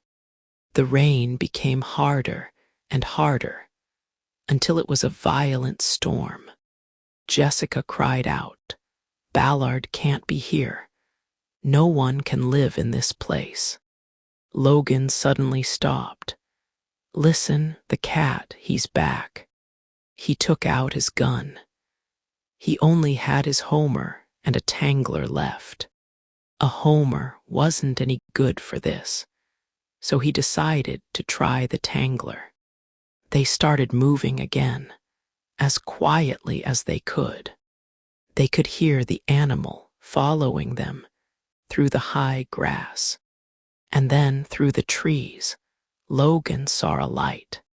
It was shining from a broken window in another large building. Ballard must be there, Logan said with excitement. The rain stopped. They moved out of the trees and walked slowly toward the steps of the building. When that got to the steps, Logan shouted, Run! I can't, Jessica shouted, but Logan pulled her behind him. The cat ran out of the shadows. Suddenly it was in the air, coming for them. Logan shot the tangler. The net flew around the cat a body, and it crashed down onto the steps. It was moving around, trying to cut into the net with its teeth. The net went deeper and deeper into its neck. Its angry noises filled the air as it tried to get free. It tried to jump up and fell back onto Logan's leg. He shouted in pain. A man was standing in the doorway above them. He didn't move. He just stood there, watching. Then he came forward, out into the light, and Jessica saw him. He had gray hair and the lined face of an old man.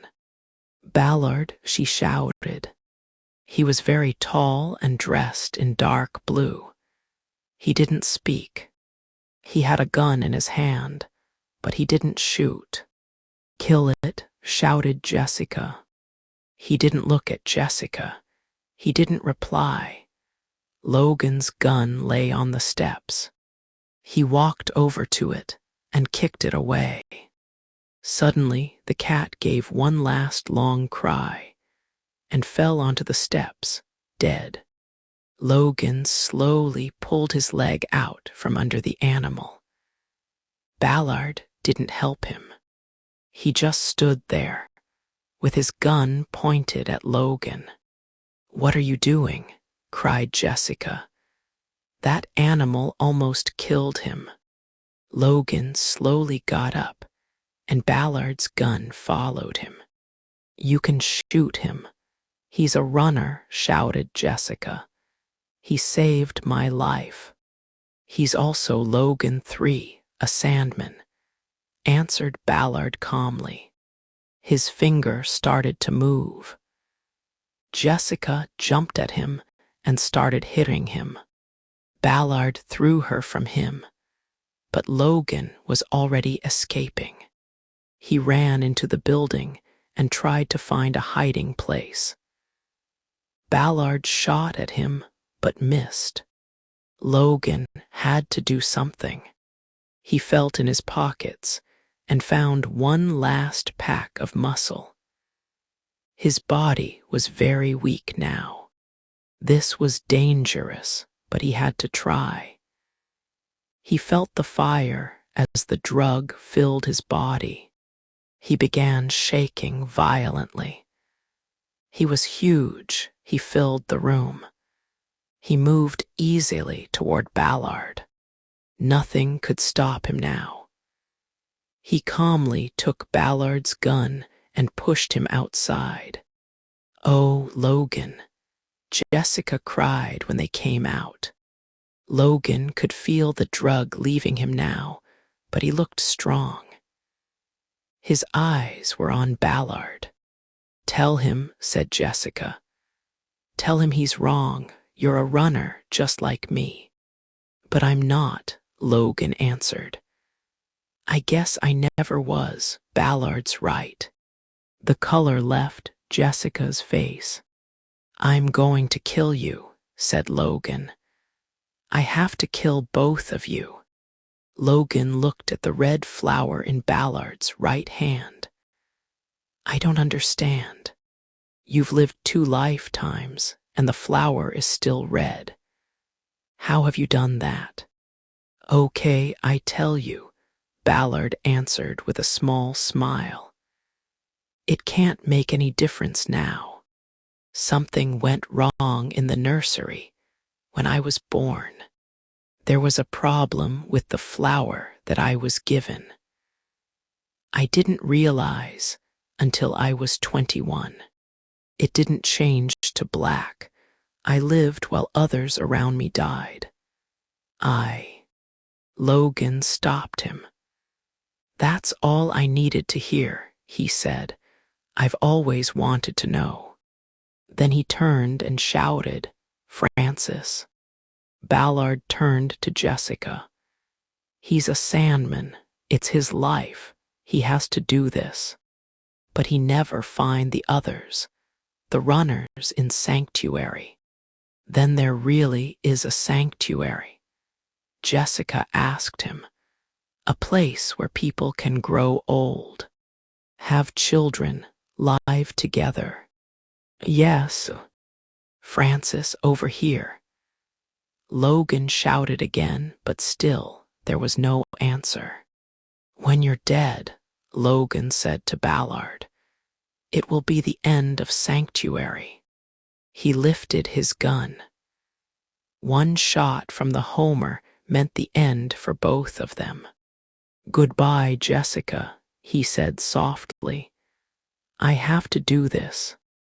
But his hand was like stone. He couldn't move his finger. He tried to shoot, but his muscles locked. He could only see Jessica's face, the pain and sadness in her eyes. He fell back against the wall. The gun hung from his hand. He was making strange sounds, but no words came out. "I knew he couldn't do it," Jessica said to Ballard. "It's okay now." "You're wrong," said Ballard. "Half of him wants to run to live, but half of him wants to destroy us and Sanctuary. I can't tell you which half will win. You're not safe. You'll have to continue alone." "But I love him." Jessica was crying now. You can't ask me to leave him. You must continue alone. Ballard's voice was hard now. Listen to me. The last stop is Cape Steinbeck. He checked the time. You have 28 minutes to get there. If you're late, they'll leave without you. You must go. You'll find a maze car at the platform near Capitan Hill. Now go. He turned away from Jessica and started to go to Logan, but Jessica hit him hard on the back of the head and knocked him to the ground. Chapter 12, The Truth. He didn't answer her. He turned and walked toward Francis, toward his death. Jessica helped Logan to the maze platform and called the car. Logan's head hung down. His face was white. He didn't speak. They got into the car and Jessica held him close. The car sped through the dark tunnels. It's going to be all right, Jessica said softly to him. You don't have to fight yourself now. And Ballard can't hurt you. No one can stop us. You're free. Slowly he lifted his right hand. It was red, then black, only black. His 24 hours were finished. Suddenly, the car alarm sounded. No, it was coming from something in the car. His gun. Gun, said Logan slowly. Wild gun. That meant a gun in the hands of a runner. The police could hear this alarm. They had to get out of the car now. Logan pushed the stop light. What are you doing? Jessica was terrified. Out, shouted Logan. He opened the door and pushed her out. His gun was screaming now. Terrified people ran from the noise. Logan called another car, but it was too late. A black coat was moving toward them. Logan tried to see clearly. He was still very weak. It was a large man. His mouth was tight and there was killing in his eyes. The Sandman shot his Homer. Logan shot his. The two Homers flew through the air, toward the heat of their bodies. They were moving closer. Closer. The explosion shook the platform and threw Jessica and Logan to the ground.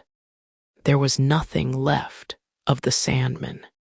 Logan pulled himself up and took Jessica by the arm. They ran into the waiting maze car. Omaha, Nebraska, he said to the car, and it sped away. We're finished, aren't we? Jessica said. Logan didn't answer her. They began changing cars. On one platform, a woman shouted, "Runners!" People chased them. On the next platform, there were police. On the next, a ripper almost got them. Only 15 minutes left. Jessica cried, "They'll leave without us." They jumped into the next maze car.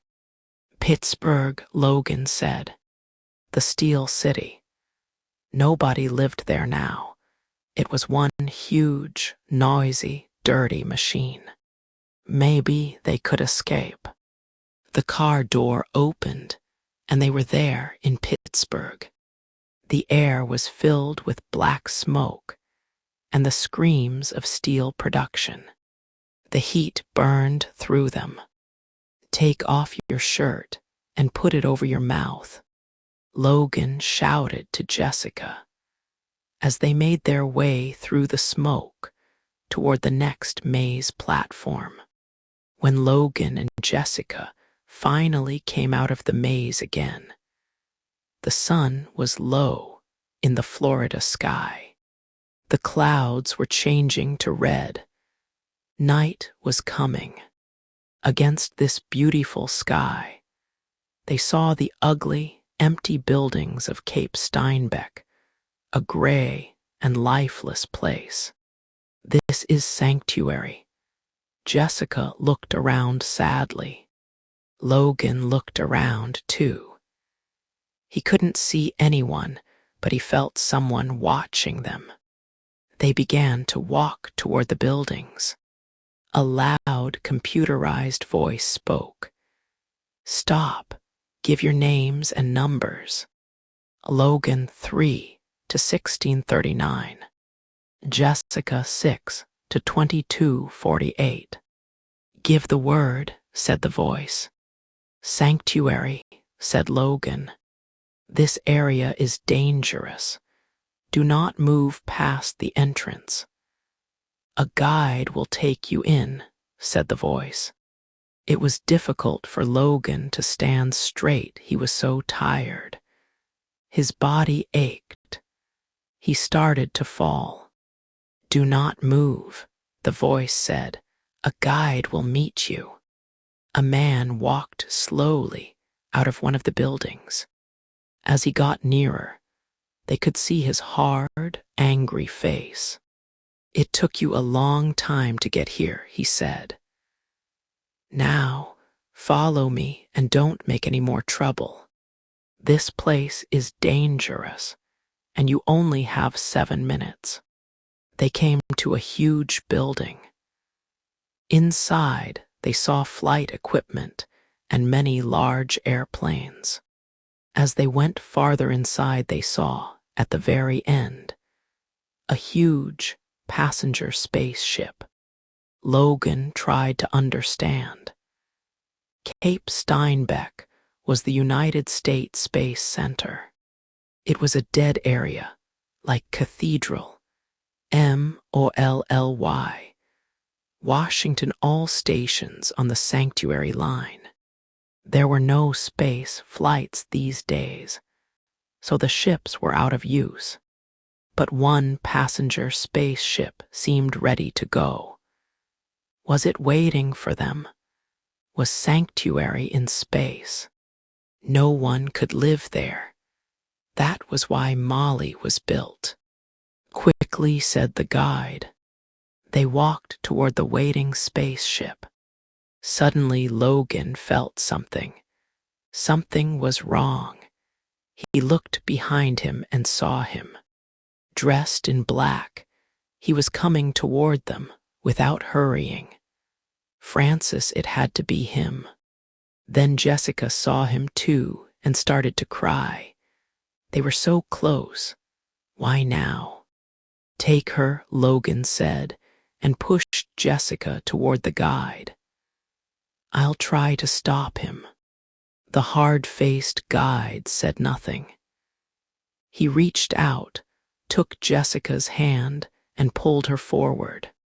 She fought to free herself. No, Logan, no, she shouted. He didn't answer her.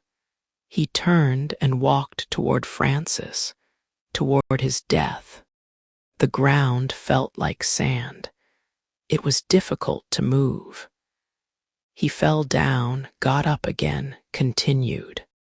Francis was near now, his face hard, his eyes cold. There was so much that Logan wanted to say to him. This world, this way of life, is dying. The thinker can't continue. People want to live. They know that this was a mistake. It is wrong to have a world only for the young. The greatest things on earth were made by the old, the wise, the people who lived long lives before us. But he was so tired, so tired. Logan fell to the ground, his eyes closed. He tried to speak, but he couldn't. World dying, we were wrong, wrong. Death doesn't solve problems. Someone was speaking. Open your eyes, open them. It was Francis. Logan looked up. Francis was standing over him, His gun wasn't in his hand now. Suddenly Francis began to change. His skin, his face, changing. Francis was Ballard. "I couldn't tell you back in Washington," Ballard said. "I didn't know if you could leave your past behind. Now I do." Logan realized that, of course, Ballard had to hide. He couldn't show people who he really was. A sandman was the best idea. Nobody ever questioned a sandman. "I haven't been able to help many of you," he said. "My organization is too small, so I can only find a small number of runners." But Doyle, back in Cathedral, "I gave him a key," Ballard said. "I told him to try to get to Sanctuary, but you were too quick. Then the Cubs killed him. Then it was you, back at Crazy Horse Mountain on the steps. Yes, I wanted to stop you then. But how do you?" Logan was so tired. There was so much to understand. Ballard tried to explain. "I can only fight the thinker in a small way. I organize a few parts of the maze, the dark parts, but I'm learning more every day." "You're right. This world is dying. The thinker is dying.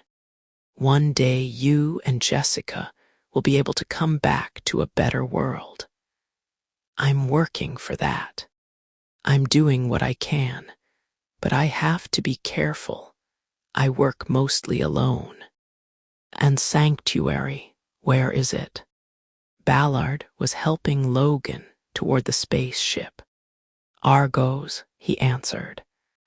"It's a disused space station near Mars. Its small life isn't easy there, but people are free. And it's yours too now. The stop for Argos is Dark Side, on the moon." He helped Logan onto the spaceship.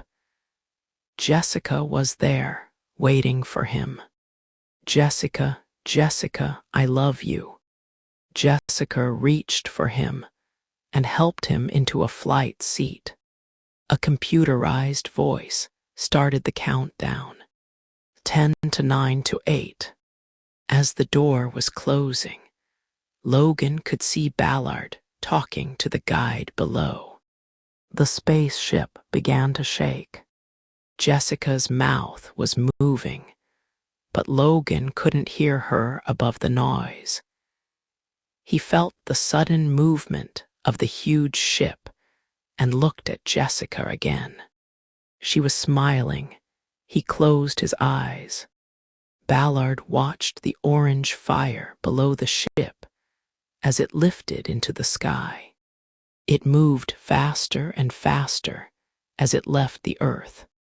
He listened to the great noise as it went through the clouds, and then he turned and walked away, alone into the night. Crazy Horse Mountain was one man's dream. Korczak Zielkowski used money from the rich and thousands of workers to make his dream. Year after year, the men worked, cutting the mountain away. 50 years passed. Finally, the brave Indian Crazy Horse sat on his beautiful, wild stone horse. In Custer, South Dakota, the maze car stopped and spoke.